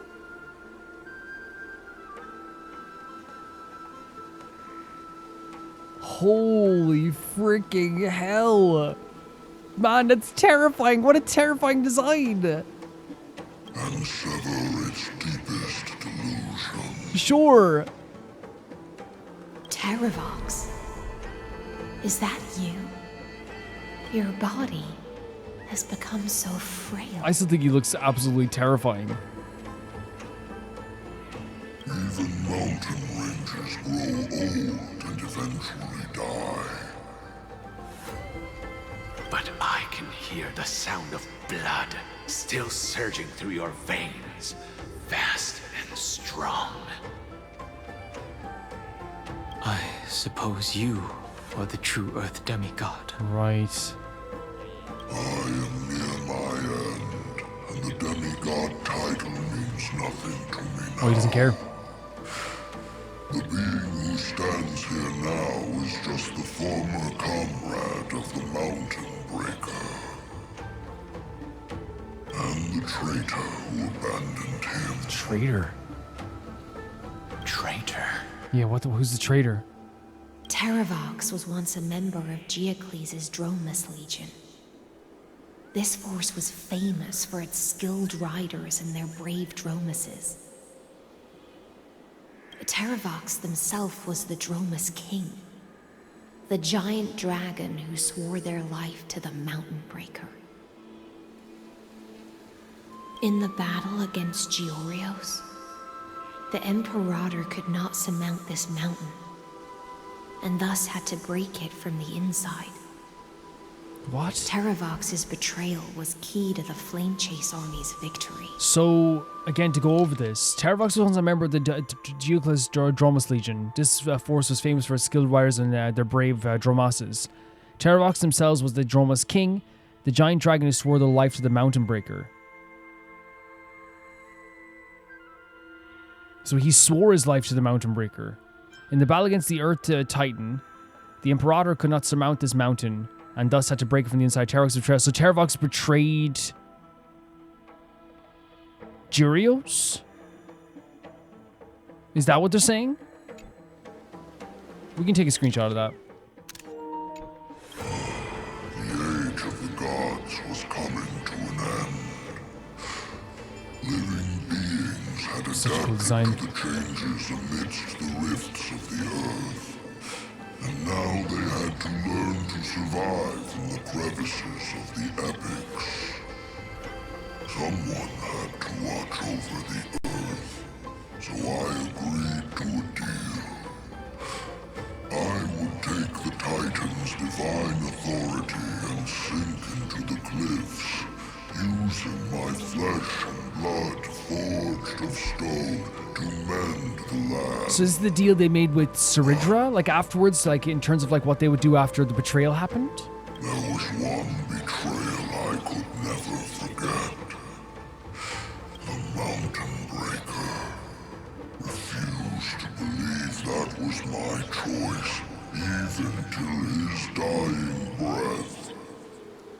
Faced with having to surrender to the Imperator, This is kind of confusing to me. he chose to die instead.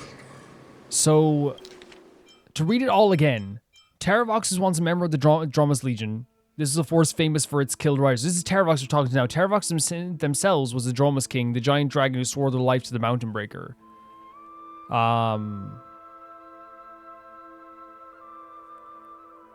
So they swore their life to the Mountain Breaker. In the battle against Georios, the Imperator used Terravox to get it from the inside. He's saying the age of gods had come to an end, living beings had adapted to changes amidst the rifts of the earth, and now they have to learn to survive. So they have to learn to survive after this too. So he agreed to watch over Earth and with the Titan's authority, but the Mountain Breaker didn't believe that this was his choice, probably believed it was forced. until his dying breath, faced with having to surrender to the Imperator, so he chose to die instead of surrender. He didn't want to deal with this. He didn't want to take the deal from the Saridra. So this is why you decided to conspire with Evernight. Time's strange visitor appeared before me. The great power from beyond. Or was that the deal with Evernight? Called the Remembrance. It's incredible. I mean, a lot of those Aeon's powers are absolutely insane. Geocles was able to be reborn as a memo sprite. He mumbled about the times we fought side by side. Just like how all the lives this body carries speak to me. Evernight did not ask for much in return. She only wished for me to use the divine authority of Earth to hide her tracks. So was the deal that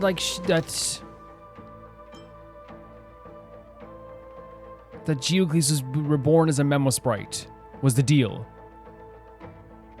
And that was the...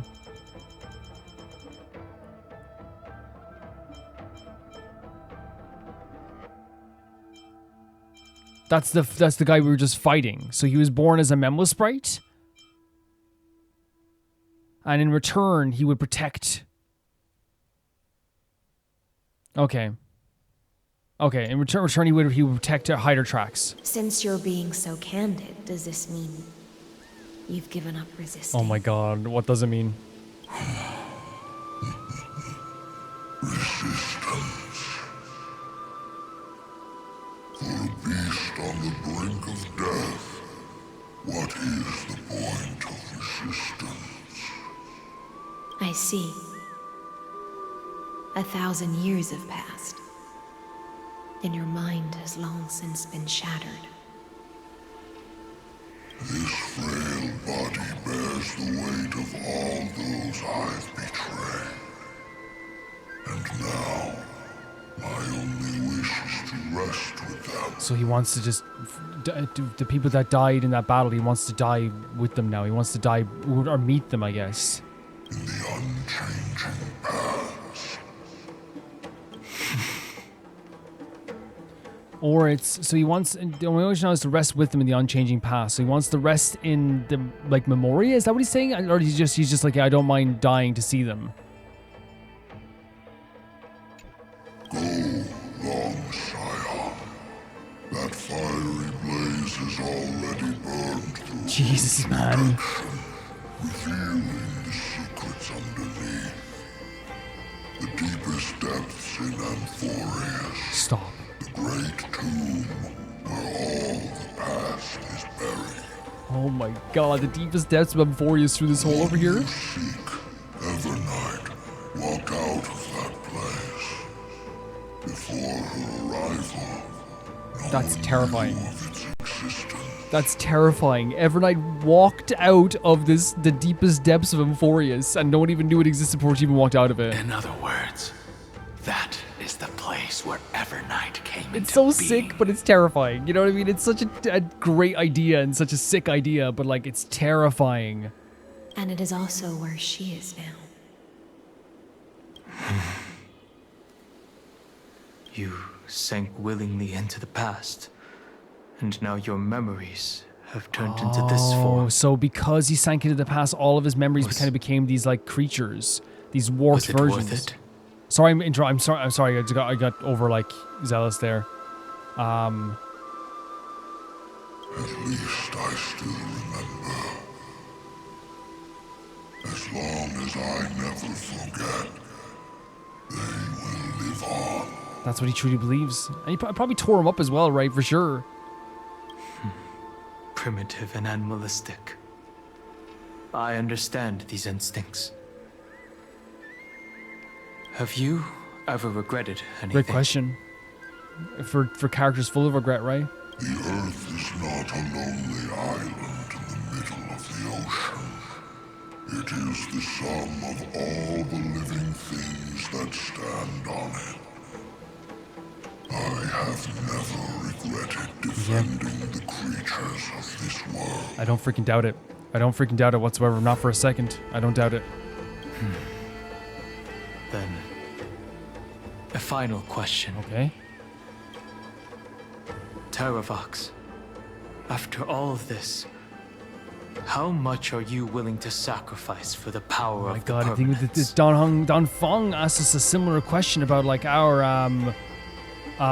what we're willing to sacrifice for our friends, right?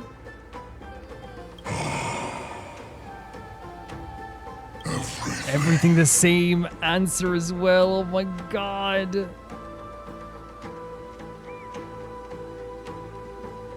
My journey up to here has allowed me to fully understand my destiny. No matter how I struggle, the Earth will never be able to reach the stars. My journey up to here has allowed me to fully understand my destiny. So he's like, no matter what we try to do, we're never going to be able to go beyond what this is, like similar to what other people are able to do. But my compatriots deserve to continue their struggle. At the end of my life, I want to make one last effort to give them a chance to move on to the future. And you can tell he genuinely cares about these people, and he's genuinely hurt by the fact that, like, you know, like as the world is moving, as Amphoreus is moving, like they're kind of getting left behind in a lot of ways, you know. Even if it is a future I am not able. There's such a theme of sacrifice. There's such a theme of love for your compatriots and your companions. There's no doubt, like it's you can say it's even like right there in front of us. Like it's Dan Feng asking the same question to us that we're gonna ask to Terravox. There's a story of sacrifice here, a story of regrets in some ways. Do we have any regrets about the sacrifice you made? What are you willing to do to save the people that you love? All these things that are rolled into one. And like as we said, it's between, like we said this before, Terravox's decision, our decision to what we would do for Stella and March, and what Dan Feng did for Bai Heng, right? This is so masterfully written how they've just like connected this once again with like all these characters' lives and stories, and the story of here of Terravox too. It's incredible. It's absolutely incredible. I understand. Then join me in rebelling against this unjust fate once more. Even if the world collapses, the Earth must remain unshaken. Look at this man stepping up to the plate so many times. Give me the core flame that burns within you. What? And allow this immortal body of the permanence to bear the furnace of life for you. Wait, are we? No. Dan Heng's gonna take a core flame?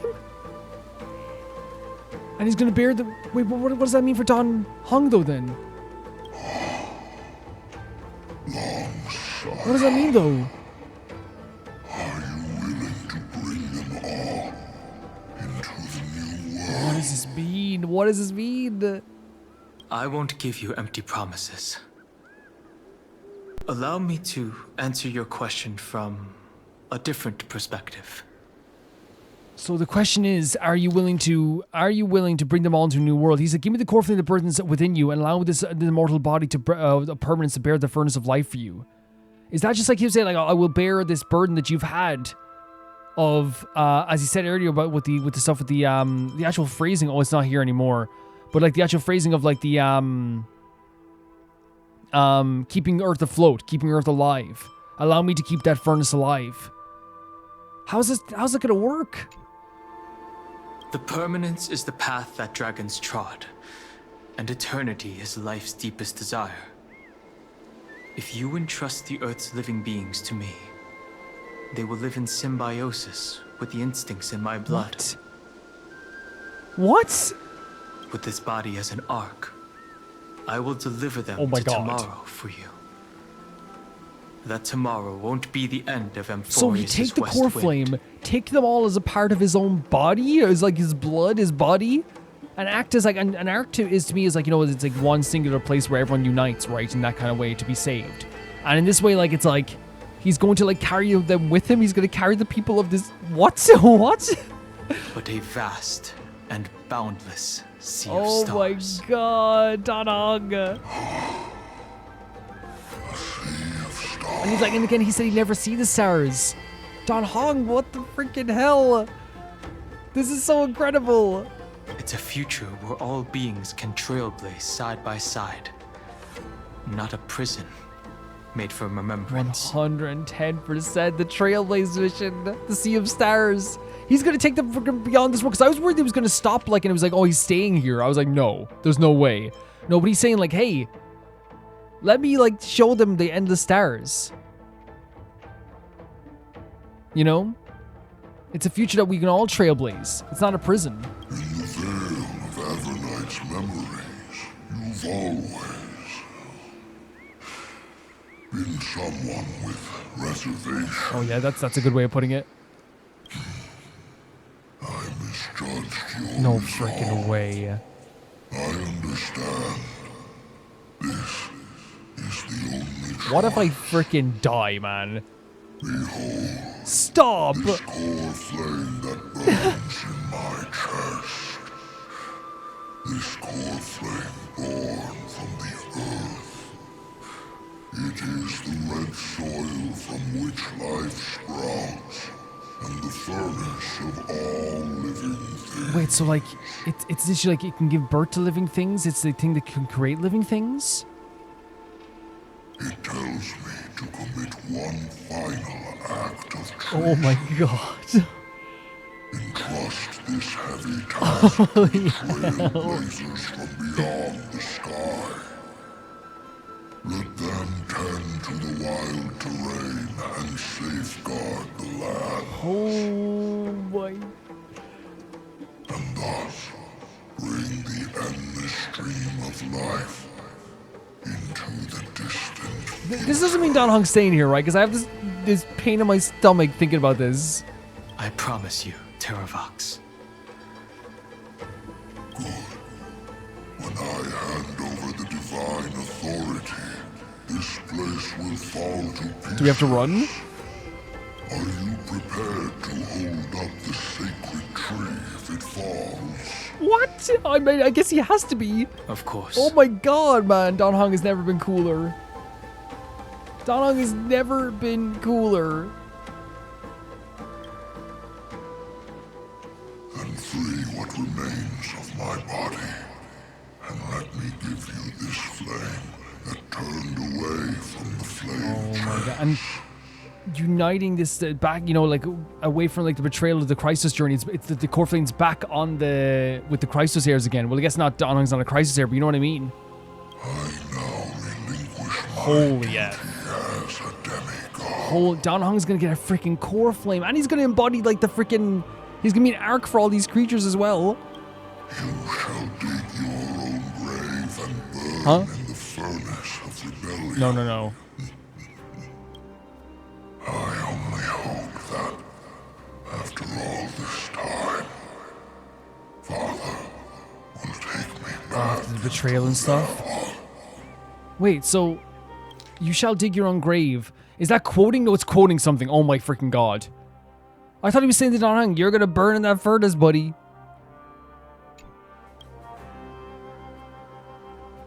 Well, that's his prophecy. Come, crouching beast, for the endless life of this world. Rise from your dormancy and follow me as soaring dragons of the Dan wilderness. Feng, are you kidding me? Oh my god, he's so amazing. What a freaking line. Rise from your dormancy. Follow me as a soaring dragon of the wilderness. No way. No way. The final rebellion to give this core flame to a trailblazer. Oh, look at the little dromases. Oh, look at them all.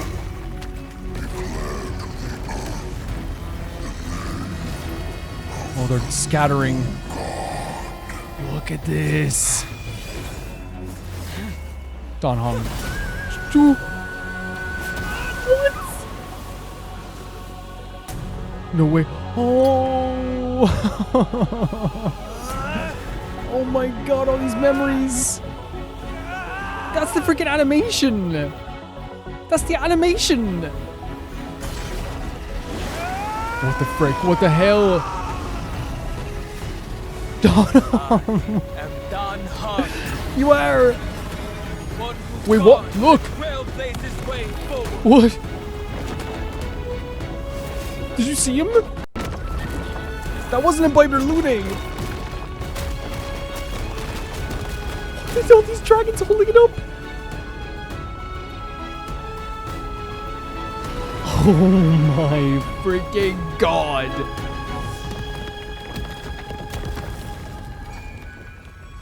What the? What? Oh my god. What the? Oh my god. That's not the usual long... Fortunately. What the hell? Dan Feng is like is he like the coolest character who ever lived? That design's not the Imbiber Luna design though. He got a new look to it, right? Because the Imbiber Luna design's way different. It doesn't have all that freaking slick like black like top either. Oh my god.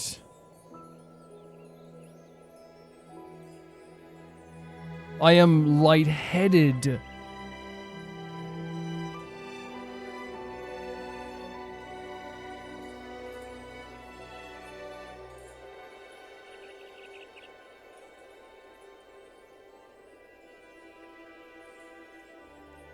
I'm so lightheaded after this.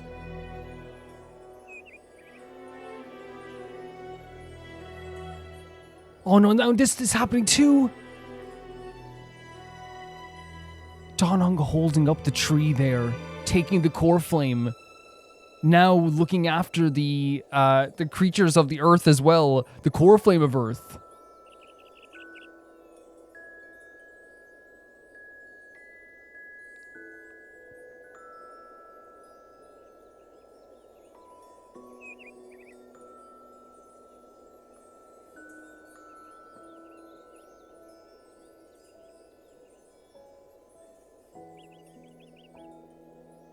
This is so... I'm sorry, guys. I'm just actually, like, sitting here in kind of just, like, an absolute shock.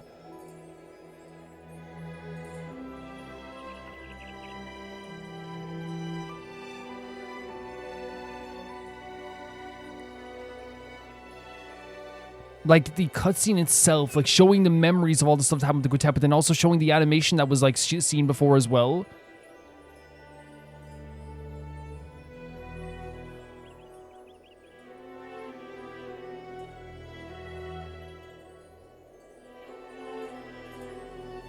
So incredible. It's so incredible.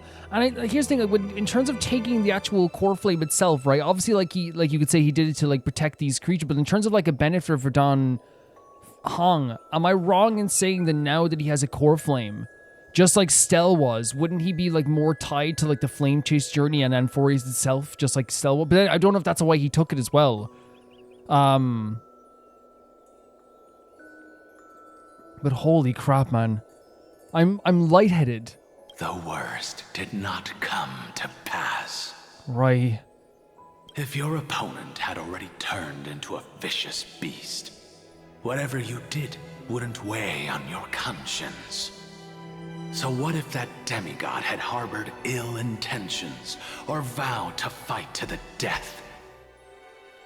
Would you have pointed your spear at them and carved out the core flame with your own hand? Because he's talking about how he said he'd have no conscience for this because he has to, you know, if he was evil, he would have killed him. Or he said he would do what he had to do. There's no point in discussing what ifs. Yes. Though, I'm glad it didn't come to that. Guys, I'm still so lightheaded. What the hell? Regardless, I will attempt to join this game and become there a it part is. of the There it Aranova. is. That's what I was thinking. Like, he's more tied to Amphoreus now, right? He actually is part of the Chrysos journey now. But he wants to become part of Aranova?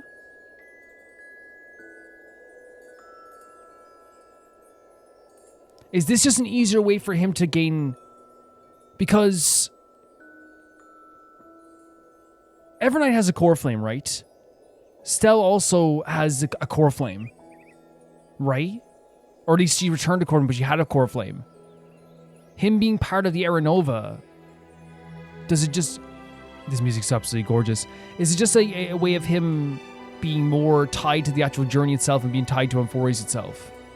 This is the only way I can face my friends and this world with a clear conscience. Oh, is what... That he didn't just let the Earth die? They didn't just let Amphoreus die? Like he took on that burden? Now that things are settled Oh between my us, god. it's time for you and I to say This is goodbye. huge. This is huge. Everything that I left behind has faded away at this point. Go and march toward your own permanence. Oh my god, that's so huge. It feels like the final like pat on the back to be like, it's time, you know? Because he was already moving on with his life, but as you said, so many things still wait in his mind. It feels like maybe he can finally truly...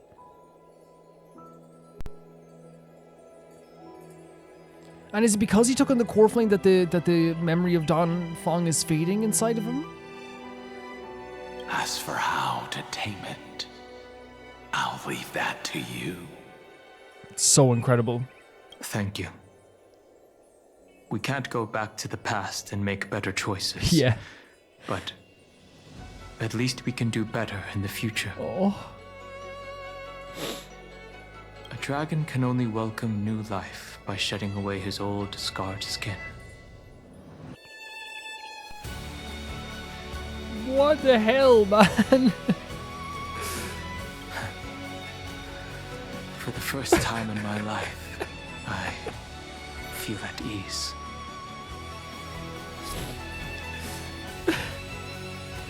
It's literally a rebirth. It's literally a rebirth. This burning core flame. Oh Is my this god. what the destruction feels like? The light is unexpectedly warm. It's just like the fleeting moments when one wakes from a dream.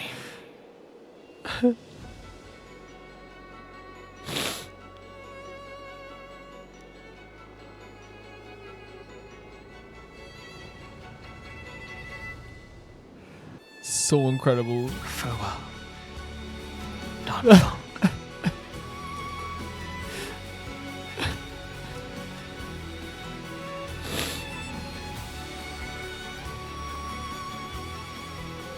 Oh my god. Now, it's time for me to set out once more. The final rebellion of Look Earth at was him. to bestow trailblazing wings upon all living beings. That's beautiful. For Terravox, this was probably the best Giving possible trailblazing ending. wings to all living creatures, like what? Behind that scar lies what they called the deepest depths.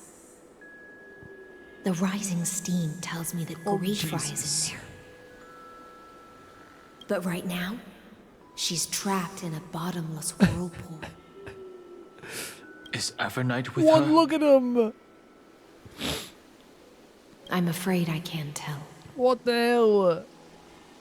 Dude, this is such a great look. Look at the all black, it's so slick. Oh my god, he looks so cool. A scorching abyss. If I were to enter it alone, I'd almost certainly get lost. And Miss Hysilens, would you give me cover? I'll need to focus completely on what's ahead, and may not be able to pay attention to my surroundings. Holy hell, man. What are you planning to do? I'm going to continue where you left off.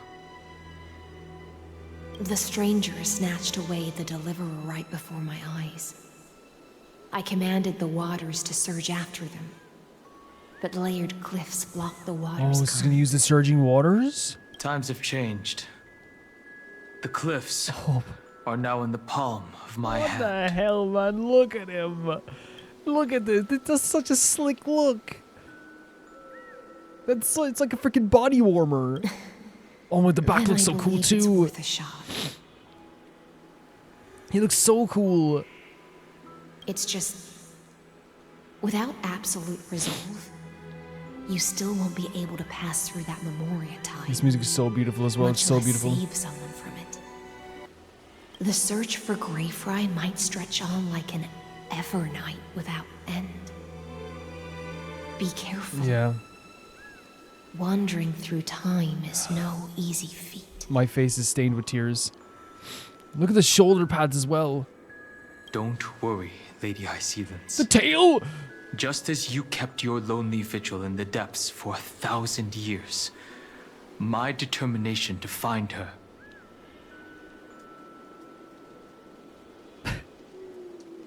is even more unshakable than the earth itself. Oh my god, look at him. Can you imagine being this cute, this determined, this lovely, this loving to his friends? Pulls off a body warmer like it's high fashion. Jesus Christ, man. This is so beautiful.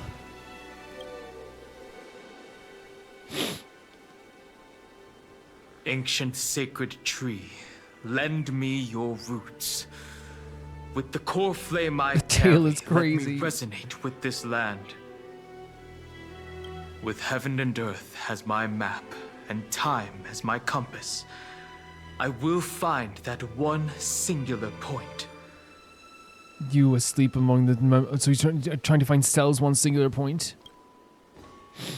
Even if I must cross every mountain and valley on my own 2 feet. He's so freaking cool. He's the coolest. I will bring you home. Oh. Circe's giant tree, witness to Amphoreus. Oh, but this dark side is so This beautiful. I will follow its roots. It's so pretty. Into the ancient earth. Until I find you. He's literally using this power to find Stell. On this journey, What? This is so gorgeous. I will become the bedrock of mountains. What? And bear the Look at cities him. above. Look at him. Oh. With the currents, I merge into Is the it a tide, whale? crashing upon the land's jagged reefs. I sweep across the Look at nameless him. barrens, scattering endless snow and frost. He looks so pretty there. Stop. Entwined in the cycle of day and night. Into the deepest depths of this world. So pretty. Adrift in the darkness that was before all else. This is him trying to find Stell and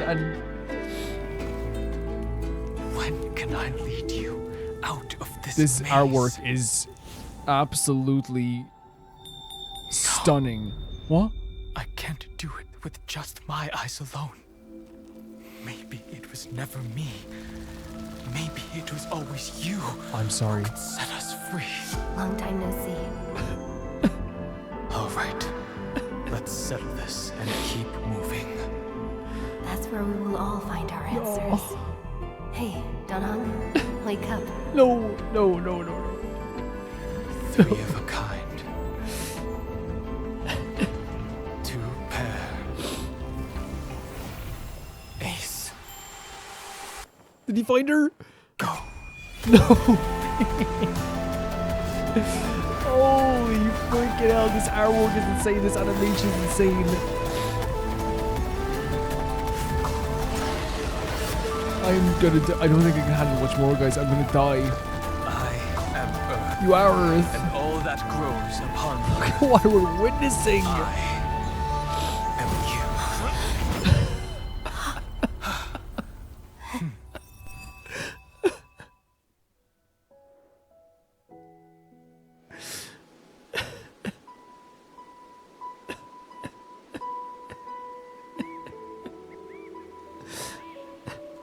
Finally.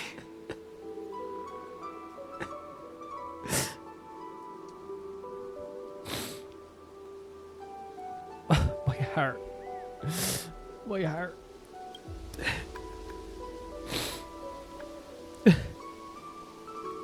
Oh, look at the eye on his arm. It's so cool.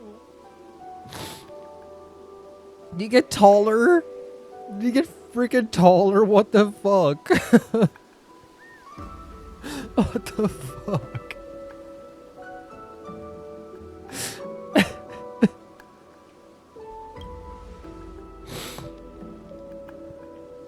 Yeah. What the hell? Did you get taller? Long time no see. Did you get taller? Yeah, you did. Look at what the hell. That's illegal.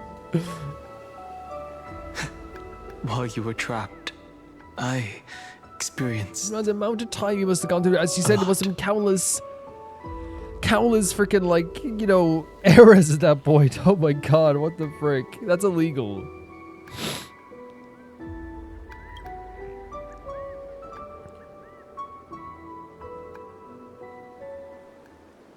What Thankfully, the hell? Evernight did not try to stop me.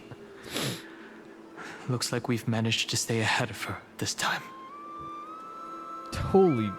I'm...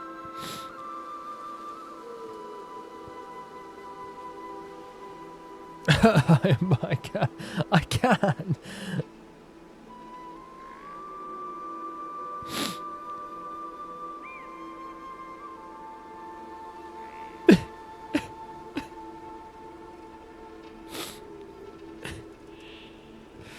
This is a lot. Proved his own words. He did so much to find her there and used the power of the earth to find her.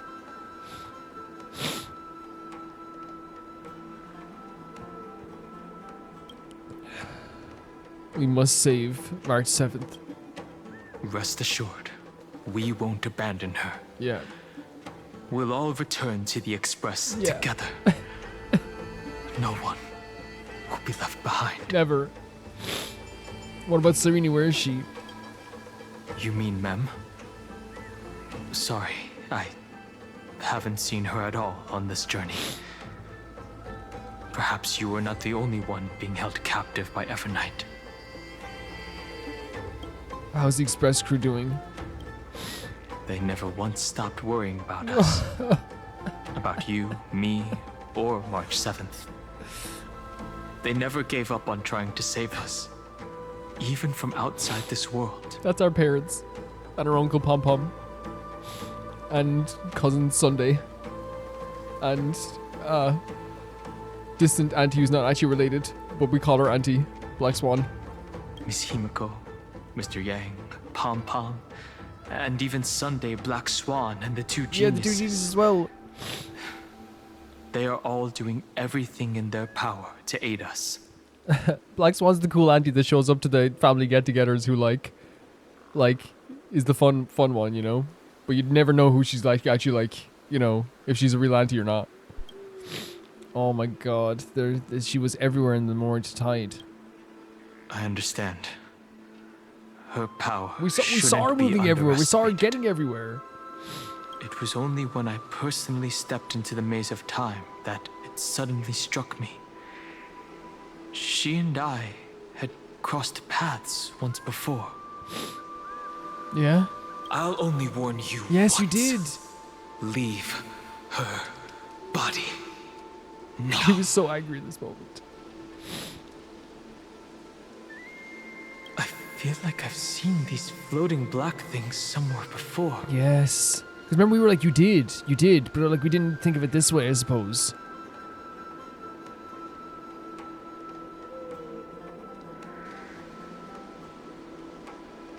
I had an unexpected encounter with her when I left Amphoreus. Perhaps to avoid exposing her whereabouts, she stripped that memory from my mind. Possibly as well. Oh my god, why is he tall? He's a big tail and he's tall. I'm not a huge fan of the big tail, but I will say it's one of those situations of like, will you love me if I was a worm? And it's like that beautiful face, him as a person, I can get over the big tail. The little tail was cute. You know, the big tail, I have to get used to. Honey, I'm home and I have a big tail. You know? That power called Oblivion. It's just like an emanator. The idea of erasing people's memories. Oblivion, right? Nothingness almost. Oblivion. We've heard her mention this before as well. She wants to erase the world-bearing's memories? To make everyone forget everything? I know. But you still remember me and our companions. Yeah, because she said this before. She wants to take the bits and pieces and make it her own, and make an Aeronova based on what she wants to do now. But now Dan Heng is also technically part of the Aeronova, right? No matter what, for the Aeronova to happen, he has to be involved in it. Jesus freaking Christ, man, he's so freaking pretty. What the frick? What are we doing? Like, what are we? Do you have any clues about the memories you may have lost? Nothing seems out of the ordinary. Mere mortals, flawed individual, failed heroes?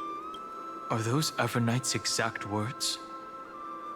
If I'm not mistaken, she intends to make you forget Amphoreus, including the Chrysosaurs who have journeyed with us up till now. I thought it was only going to be bits and pieces. But it seems you still recognize Lady Hysilens. Oh, please do, please do. If I made that much of an impression on little Grey Fry, then I am naturally delighted. I appreciate Stella so much. But I fear your escape from that power they call oblivion is thanks to someone else.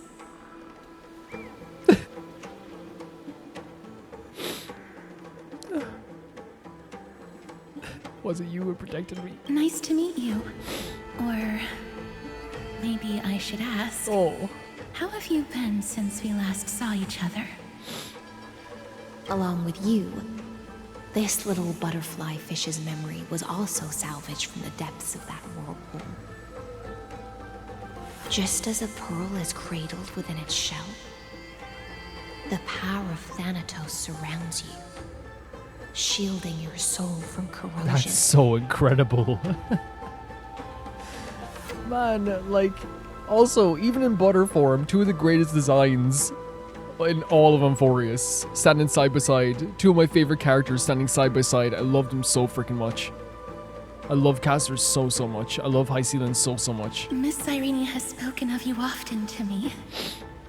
Though we never met in this life, I believe there's a kind of warmth that can transcend time itself. Oh, I agree. I totally agree. That's such a beautiful way of putting it, too. Through the endless flow of time, I guarded the secret passage between Styxia and the Vortex. When the Memoria tide flowed backwards into the River of Souls, even in deep slumber, I could feel that warmth. And with all my might, I protected that warmth. Just protected that warmth, like on a feeling, on the basis of like it transcends life itself. Jesus Christ. Where would we be without this woman? Honestly, you could say that and just like, if I said that blankly about Honkai Star Rail, where would I be without this woman? You could come up with like 30 different women to tell me who I'm talking about. You mean Herta? You mean Sela? You mean Bronya? You mean, you mean Hysilens? You mean Aglaya? You mean Castras? Like, Jesus Christ, what a cast. What a freaking cast. You're amazing, Castras. I apologize if that seemed improper. I hope you'll forgive me. No, nothing needed. Nothing needed. The fact that the whole thing was embracing and protecting this warmth when her life was like about not being able to embrace stuff as well. See, I really am a heartwarming girl deep down. That's such a Stella thing to say. She was just speaking metaphorically. This conversation feels familiar somehow. Yeah, oh my god, the pants as well and the boots. The high tops are gone. He has boots now. Jesus freaking Christ. I'm sorry, guys. I'm probably ruining the moment. I'm taking it all in at once. Castor's laugh, amazing. I understand that your mission is still unfinished. The path ahead is treacherous. And even though my body is bound to these dark currents, I'll do everything I can to watch over you both. You're incredible. Thank you so much. The little butterfly fish is right. Butterfly fish is so beautiful. There is still a pair of eyes watching Xandar. from the shadows. But we won't let them get anywhere near you. Yes. Tell them to F off. Go forth, golden dragonfish. And you, deliverer. Seek out your companion. This is so amazing. And again, it's the theme of all of Amphoreus is like the relay feeling of this world. We've done this, now you go on ahead. right? The supportive nature of all these characters. It's hard not to just have your heart melted every single episode we encounter these characters. I'm so glad we got to see Casterus again as well. Go forth and illuminate the lightless Evernight. I'm gonna take a few screenshots just so in case I forget exactly what happened here. But again, it's one of the things where we'll get the gist of it, of course, 110%.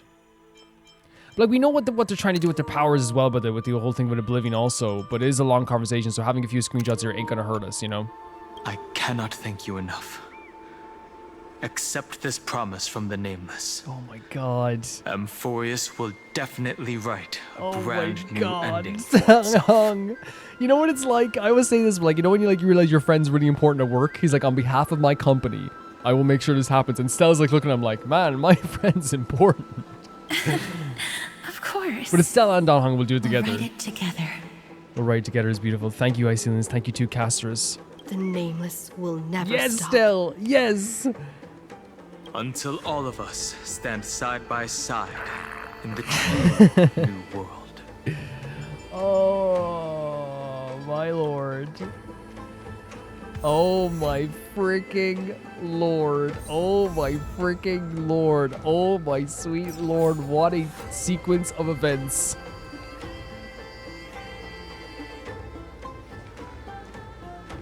I feel so lightheaded. It's so funny.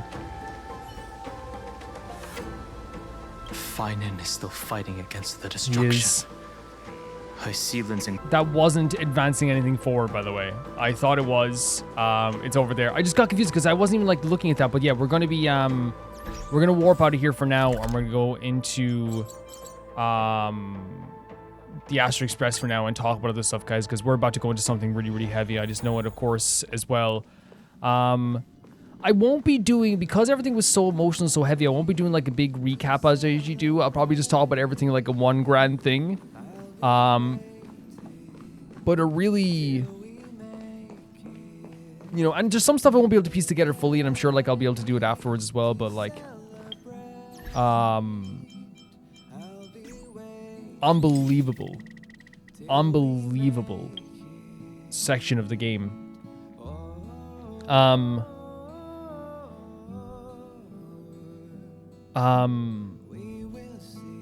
This was a very obviously Dan Feng heavy story here, but I think that what's so cool about this entire story of Dan Feng becoming this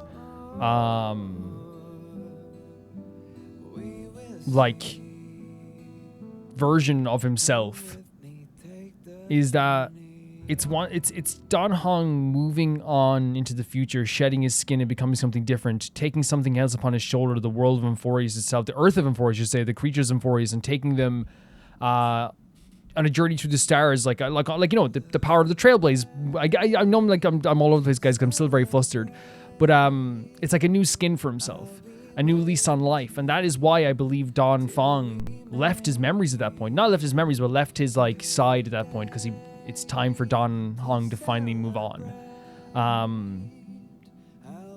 Which he was moving on, but this feels like it's one of those final. Well, of course, there's still Blade around the place, but you know what I mean. But it feels like one of those times where it is a final kind of he's able to move on now, which is really, really fantastic. It is a really I don't know how you describe it, but saying that it's one of the most well written and poignant stories for Dan Feng, and not only for Dan Feng, but for Dan Feng. But the emotions of this entire episode that came along with all these really well written stories and really well written evolution of Dan Feng, it tore me apart in the most beautiful way possible. I felt so many different fantastic emotions from this. And once again, it's just one of those things I'm so grateful that I could have a connection with this game in any way, shape, or form like that. We met up with Dan Feng and Hysilens, of course, to I'm not going to do a big recap because there's so much that happened here and there's so many things that happened here.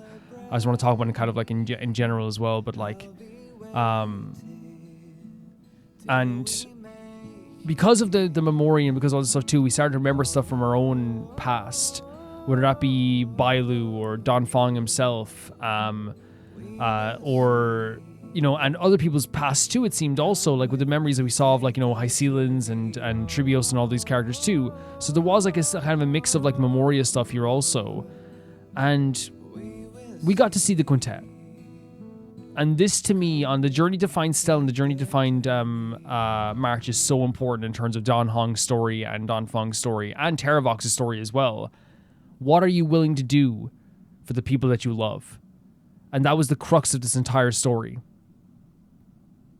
When I was bawling over the quintet, all I can think about once again is how unfair the story is, how upsetting the story is, how it's always so freaking horrible what happened to these characters. And that was the point. It's because of love and the love that he had for Bai Hen and the love that they had for each other. Dan Feng decided to bring back, or wanted to bring back Bai Hen from the dead.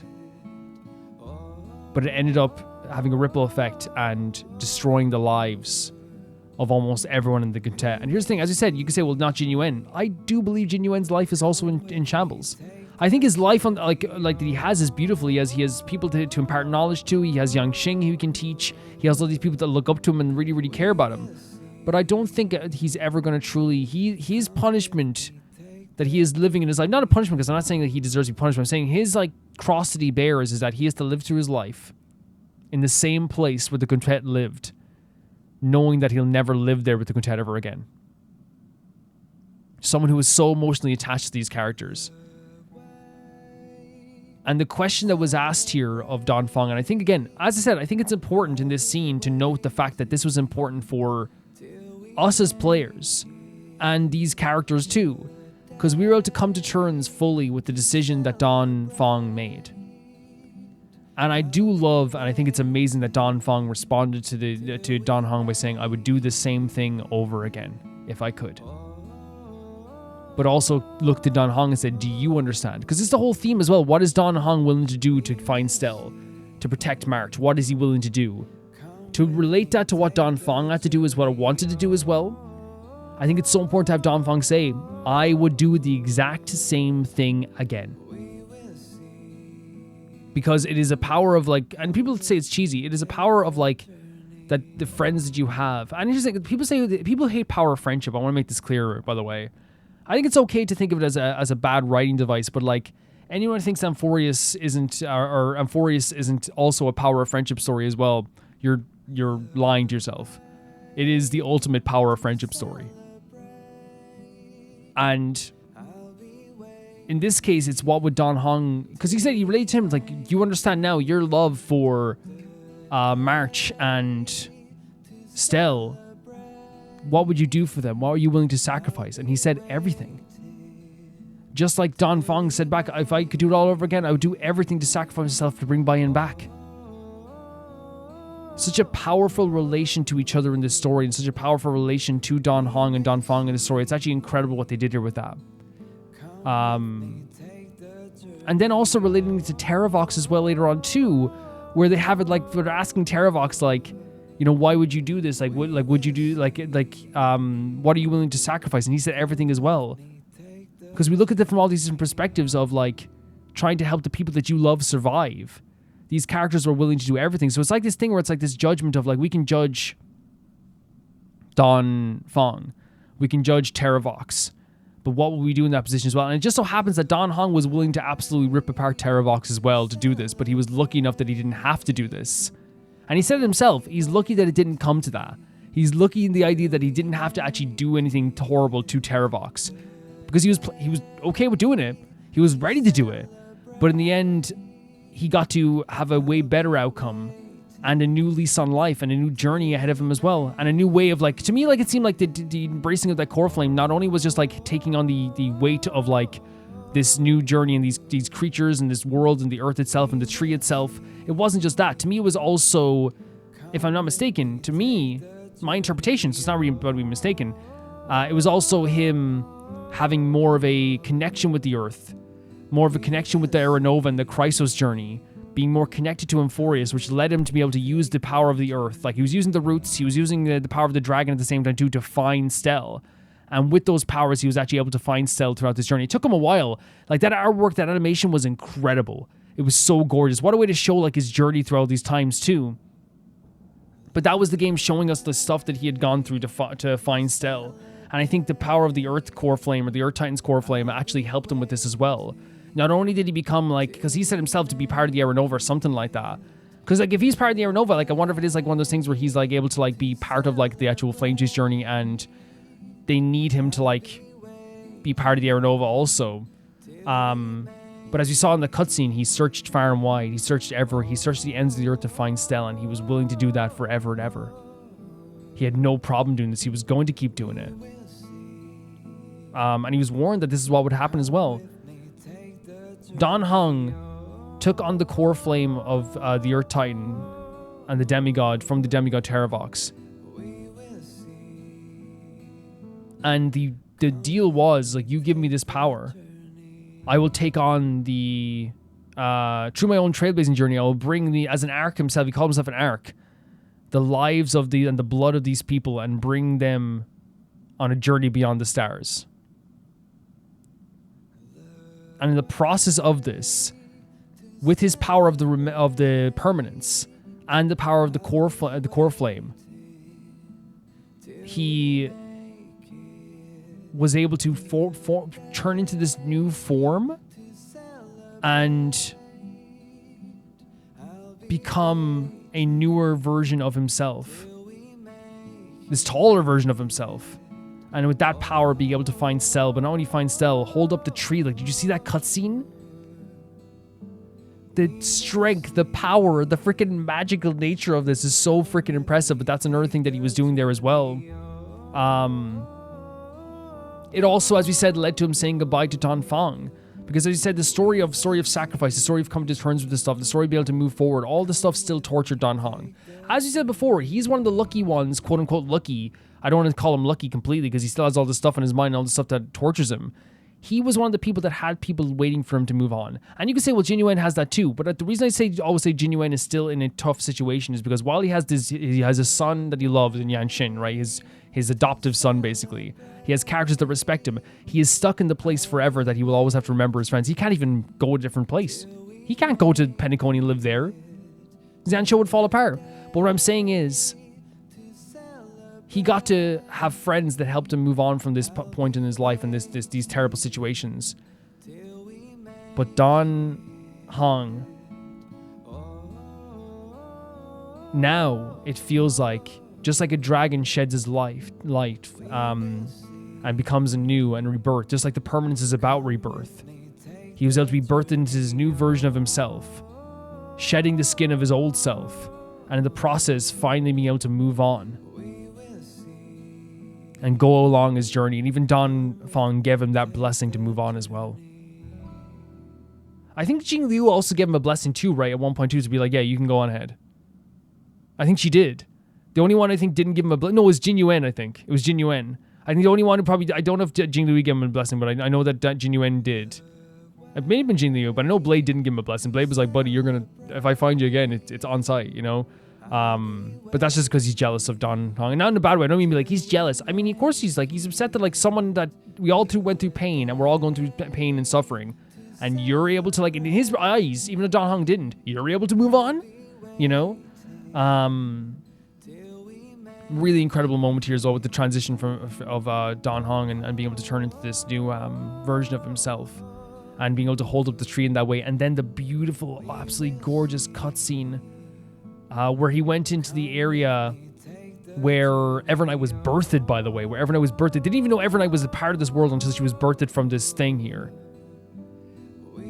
And he saw this beauty. He was searching far, far and wide through all these different, like through seasons, through structures, through like these stone buildings, everything, to find Stell. And the moment when he pulled her out is one of the most incredible moments that I've ever witnessed in the video game. I was freaking euphoric, in tears. It was incredible. It was one of the most insanely stunning and amazing moments in Honkai Star Rail history. And that says a lot, because in this episode, I was in tears from a lot of the points here. From the moment that we saw the quintet up until the end, I was in tears. And it wasn't only that, by the way, it was Casterus who kept Stell safe, which is another amazing thing too. She felt the warmth, I think, in the River of Souls, and was like, oh, like, I don't know what this is. I'm not sure, but it seems like I should keep this safe. So in that process, she was able to keep cells safe for this whole time as well. What an incredible story. What an incredible moment for Dan Heng as well. Because I think, as you said throughout this whole episode, this was Dan Heng's determination to save Cell and save March. And as we said, related to Dan Feng's determination to save Bayen, related to Terravox's determination to save the people, the creatures that don't get to have their part in the memory of the world-bearing Titan. As, you know, he talked about the betrayal he had as well to keep his people safe and to survive. The deal he made with Evernight to survive as well. All this stuff in the sake of survival. And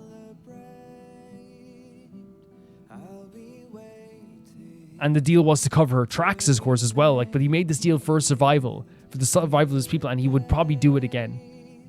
And that's one of the most, important details about this whole thing is they would do it again. And the thing is, well, Dan Heng, once again, is almost like a golden child in a way, because yes, he sacrificed a lot. Yes, he took the core flame, and yes, he did something absolutely incredible here. But he got very lucky that he didn't have to do something on the levels that Terravox in terms of betrayal, or Dan Feng had to do in terms of their resurrection. He didn't have to rip apart Terravox. Even though, here's the thing, I want to make it clear, if he did rip apart Terravox and he did have to fight something, it happens. It totally happens. But in his mind, he didn't want to rip apart this old dragon who has clearly made a deal through suffering and worry, and misses the people that they love, just like the way Dan Feng misses the people he loves. He didn't want to have to tear this creature apart. And he was able to do this without spilling the blood of this creature as well. Which I think is just so amazing. And so absolutely incredible. I'm never going to get over that cutscene. I'm never going to get over how amazing this looks, and how amazing the character, new design for Dan Heng is as well. It was absolutely an incredible sequence. And I'm not just talking about in terms of because the emotions are amazing, right? They're amazing. The feeling of seeing him pull out Cell was euphoric. Seeing him step up to the plate and take this core flame, incredible. It's holding up the tree, astoundingly amazing. All of that stuff is so incredible and so emotional and so really fantastic to see.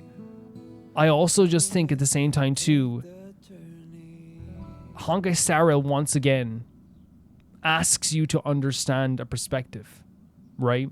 Not all perspective. They don't make you understand all perspective, but in this case, it was this ultimate perspective. And the way that, again, it's good writing to understand Dan Heng's feelings and Dan Feng's feelings and Terravox's feelings. You have to understand. It's if I want to understand Terravox's feelings, I have to understand Dan Heng's feelings. If I want to understand Dan Feng's feelings, I have to understand Dan Heng's feelings.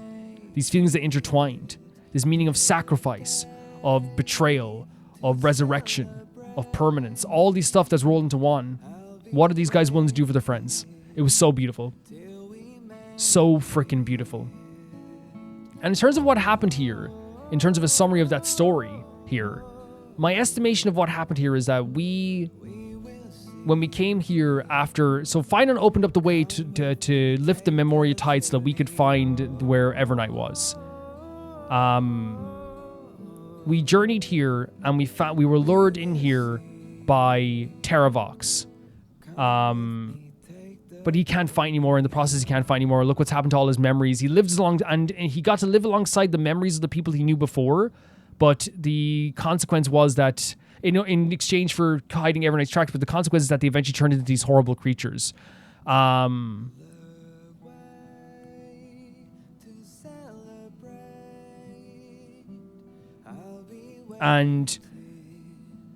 the purpose, obviously, said, meaning the quintet along the way, was to show Dan Feng's meaning for what he would do to save the people he loved, and to relate to Dan Heng. Dan Heng then stood before Terravox and heard his story and said about his sacrifice and what he was doing to uphold this world and what he would do to uphold this world, and said, how about I take, and he said he won't return to the stars, all this stuff. What if I take on this duty and I take on your role? And I will bring your people beyond the stars. I will bring these creatures beyond the stars. I will bring them on a trailblazing journey. And that was another betrayal by Terravox, where he betrayed Evernight. Did he betrayed Evernight? Or betrayed... Yeah, I think betrayed Evernight. And once again betrayed someone and said, here's the core flame. My betrayal is I'm giving this core flame to the members of the Trailblaze. And Dan Heng took this core flame, held up the tree itself so it wouldn't fall apart, and then afterwards went into the place that was birthed Evernight, and for far and wide searched everywhere, beautiful animation, pulled Stella out of there and finally found her, who was being protected by casters in that area, and was able to bring her out into the world once again. And then they discussed obviously what's happening next. We have to go towards Evernight. And it seems as well like what the story is, because I didn't pick up on this before. Maybe it was just we didn't know the extent of it. She's not just trying to pick apart the Stella's memories. Because I thought what she was going to do was like forget Casterus and forget Mightimos. You know, like no, she's having her forget like all of this, because the power of like what Evernight has is terrifying. The fact that she can make everyone remember things just at a moment's notice is an insane power. It is horrifically insane. It is terrifying. Dan Heng remembered in the end, but he made her remember the interaction they had so she would have more time to get through this, right? She was willing to make everyone like forget herself forget what happened on this journey. Like the power of that Evernight has when it comes to this memory stuff is scary. Of course it is. When he said he needed more eyes than one, was he talking about March? Do you think Dan Heng was talking about March in that moment? Of like, I need more eyes than just myself. Do you think it was maybe like March or maybe the core family? I don't know. Maybe you guys can tell me that as well. But just absolutely like another insane thing. And again, we're heading towards Evernight now, it seems. And I'm actually really excited to see what's going to be happening now after this too.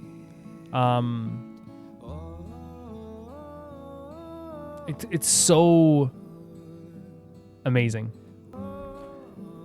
I'm sorry if like I'm not as detailed today. I think I'm just really emotional. And not that it need to be sometimes, you know, we just talk about the emotions and stuff, and we talk about the dealings and all the stuff that happens in the story because it is an important story.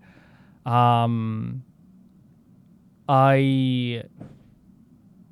really like, to explain my feelings right now with all this stuff here, I'm kind of still kind of jittery. I have like, you know, like when you drink like too much coffee, I feel kind of like that in a way as I'm watching this. It's one of the most incredible. And again, here's the thing: if you think about it, there wasn't actually that many scenes in terms of like, you know, usual like 2-hour episodes, even longer than 2-hour episodes. But there was like a density in those scenes where so many things were happening, right? For sure. But yeah, I think that the quintet story is something that is so amazing to me. I adore the story with you know, Dan Heng and how they're related to the quintet. Dan Heng taking on the core flame, which again I believe he's taking on the core flame to not only find Stellar March, be closer to the Aeronova, be part of the Aeronova. Be part of Amphoreus a little bit closer as well. But then I don't think it's going to make... I thought I was worried that he was going to have to stay, but I'm wondering if that's not the case. I was thinking he's going to have to stay because Stella doesn't have to stay, right? It doesn't mean you... Because if they can rewrite the protocols and stuff, they don't have to like stay in this world after that. You know, they don't have to. So I don't think it's that, because I think they would have made that clear. It's like Dan Heng staying here. It's like a big sacrifice. But no, he just like got this new form as well. The Dan Feng and Dan Heng story ending on a really beautiful positive note is something that like is more than I feel like we could ever ask for, because that's a story, as we always said, it was a story of pain, and like in something that was given to Dan Heng like was just these unhappy memories and this sadness. Like, it's not fair that he had to like bear that cross, but he did. To have an ending for these characters that is actually beautiful. You know, there's actually nice. That's actually a mutual respect between the two of them, and it feels almost like healthy. You know what I mean? I would never have thought I would say the word healthy and quintet in the same sentence, but it was healthy. To see the two of them back to back going in different paths, Dan Feng fading away, Dan Heng shedding his skin and becoming a new dragon, I suppose, and giving a new life and getting a new purpose, gaining a new purpose.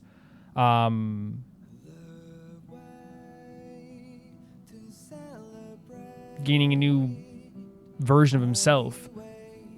It was actually a very satisfying way of doing this. I never expected it. I never asked for it because I didn't know what we were going to get, because I just thought the quintet story was beautiful. But we got it. Dan Heng's love for Stella and March is something that like I think needs to be always talked about.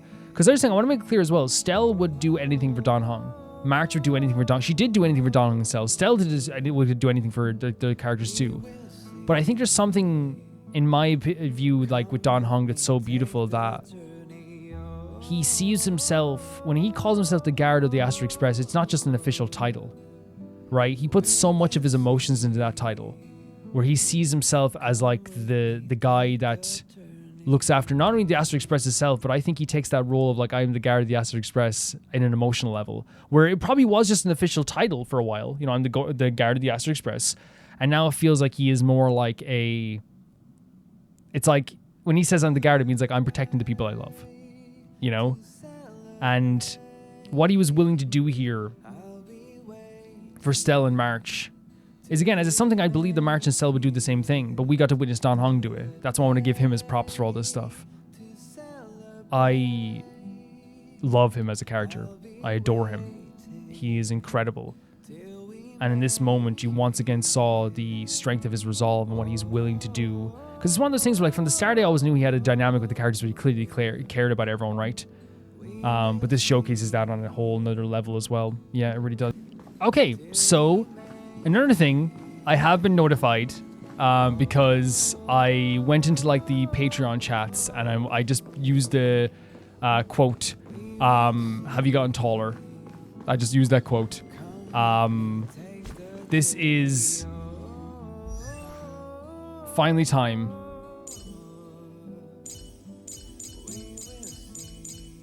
Oh my god. Permancer Terray. Insane. Yeah, look at us. Holy hell, this design is so cool. We no longer have to worry about spoilers in our list of characters, for at least in our character menu. People might be like, Calvin, how did you do this? How were you able to do this? And actually what we did before is, so like, just the lengths we went to this, right? We opened up the menu without looking at it. So he would be, so because when you first open up a menu and a character's there, it will show up at the first thing. So we had to open the menu without looking at it, then exit the menu so he'll go back down to the other part of the menu. We had to like, I had to put my hand over the screen at some points, which got way easier. Oh my god. Jesus Christ, he has the power of the earth. I'll always protect.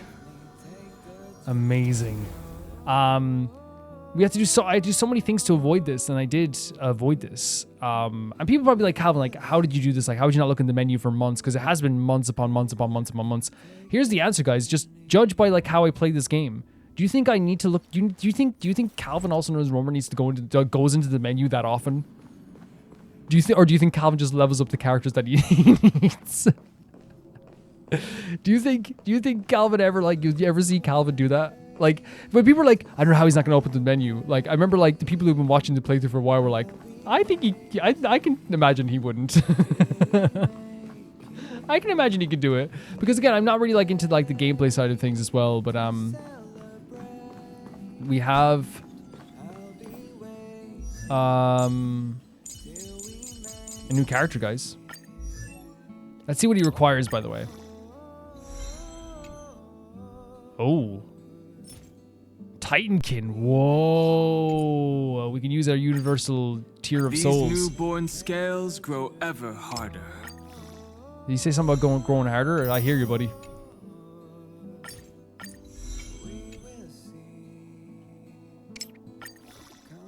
I wonder what his best Lycon is as well, by the way.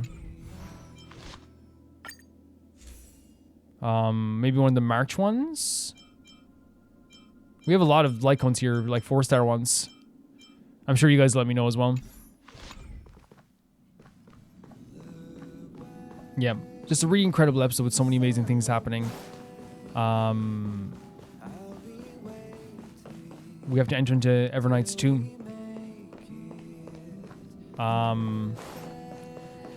Yeah, so to put a close on all this,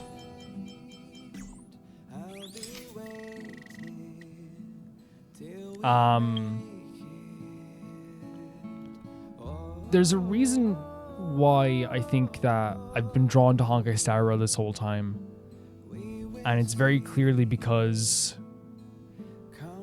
here's the thing, and like you can say, well, Calvin Genshin is 100%, but like I'm so grateful that like even this late into my, not late, I'm still young, but you know what I mean? Like I've been playing games for years and years, like everyone else has as well. To still be finding experiences in games and new worlds that like can become part of my heart. And it's not just this game, of course. I recently played Silent Hill F for the first time, and I love those characters right to death. I'm I've played new games all the time on the channel where like, Little Misfortune, where they become part of your heart forever. And I'm very lucky that I get to play these games with you guys and experience this. I am the luckiest person in the world that I get to experience these new things and these new parts of my life that become part of my heart, of these characters, Stell, Dunhong, March, everybody. But like, I'd already be lucky to play this game. But the fact that I get to experience this with like legitimately the best audience on the planet is it's incredible to me. And this is something I rarely like do like on the spot, but I'm gonna say it just outright, and that is that Baby Gangsters, we're not done with this playthrough by a long shot, and we're not done with Honkai Star Rail by a long shot. But thank you once again for injecting my love of games and injecting a love for games into my heart over and over again. Because I really feel like if it wasn't for you guys, I wouldn't be playing Honkai Star Rail, or I never would have known about Honkai Star Rail really either. And I thank you for coming along this journey with me. Because when I think about my life, I think about everything and everything that makes you come to this point. I know it sounds cheesy to say, but like, there's a world in which I never played Honkai Star Rail or Genshin or any of those games. And whatever Calvin's doing in that world, I don't care, because I don't want to be part of that world whatsoever. I appreciate you all. I really do. I hope it comes across that I adore you guys, and yeah, I really do. And as I said, I'm appreciative of this story, but it makes it even better that I get to experience it twice. I get to play it through it, and then I get to talk to you guys about it. It's absolutely incredible. If you want to see these videos early, it is on YouTube members or on Patreon for €1 or whatever's in your currency. That is the lowest tier of my YouTube members and my Patreon as well. If you want to see your name go across in the text credits right now, that is €10 or whatever's in your currency. And if you want your name read out at the end of every single video, that is €15 or whatever's in your currency as well. And we're going to say thank you to the patrons first. That being Typharo2, Jamie Bull, Johnny the Banana, The Ghost of Inazuma, Felicious Felix, Yuld, Anusta, Assassin, True Peanut Butter, Peter Shelson, Leon, Heike Sperian, Neo Showerite, Leah200, Malcolm Kunde, and the highest tier of my YouTube members, Blasco and Lusanagi. See you guys very soon. Bye-bye.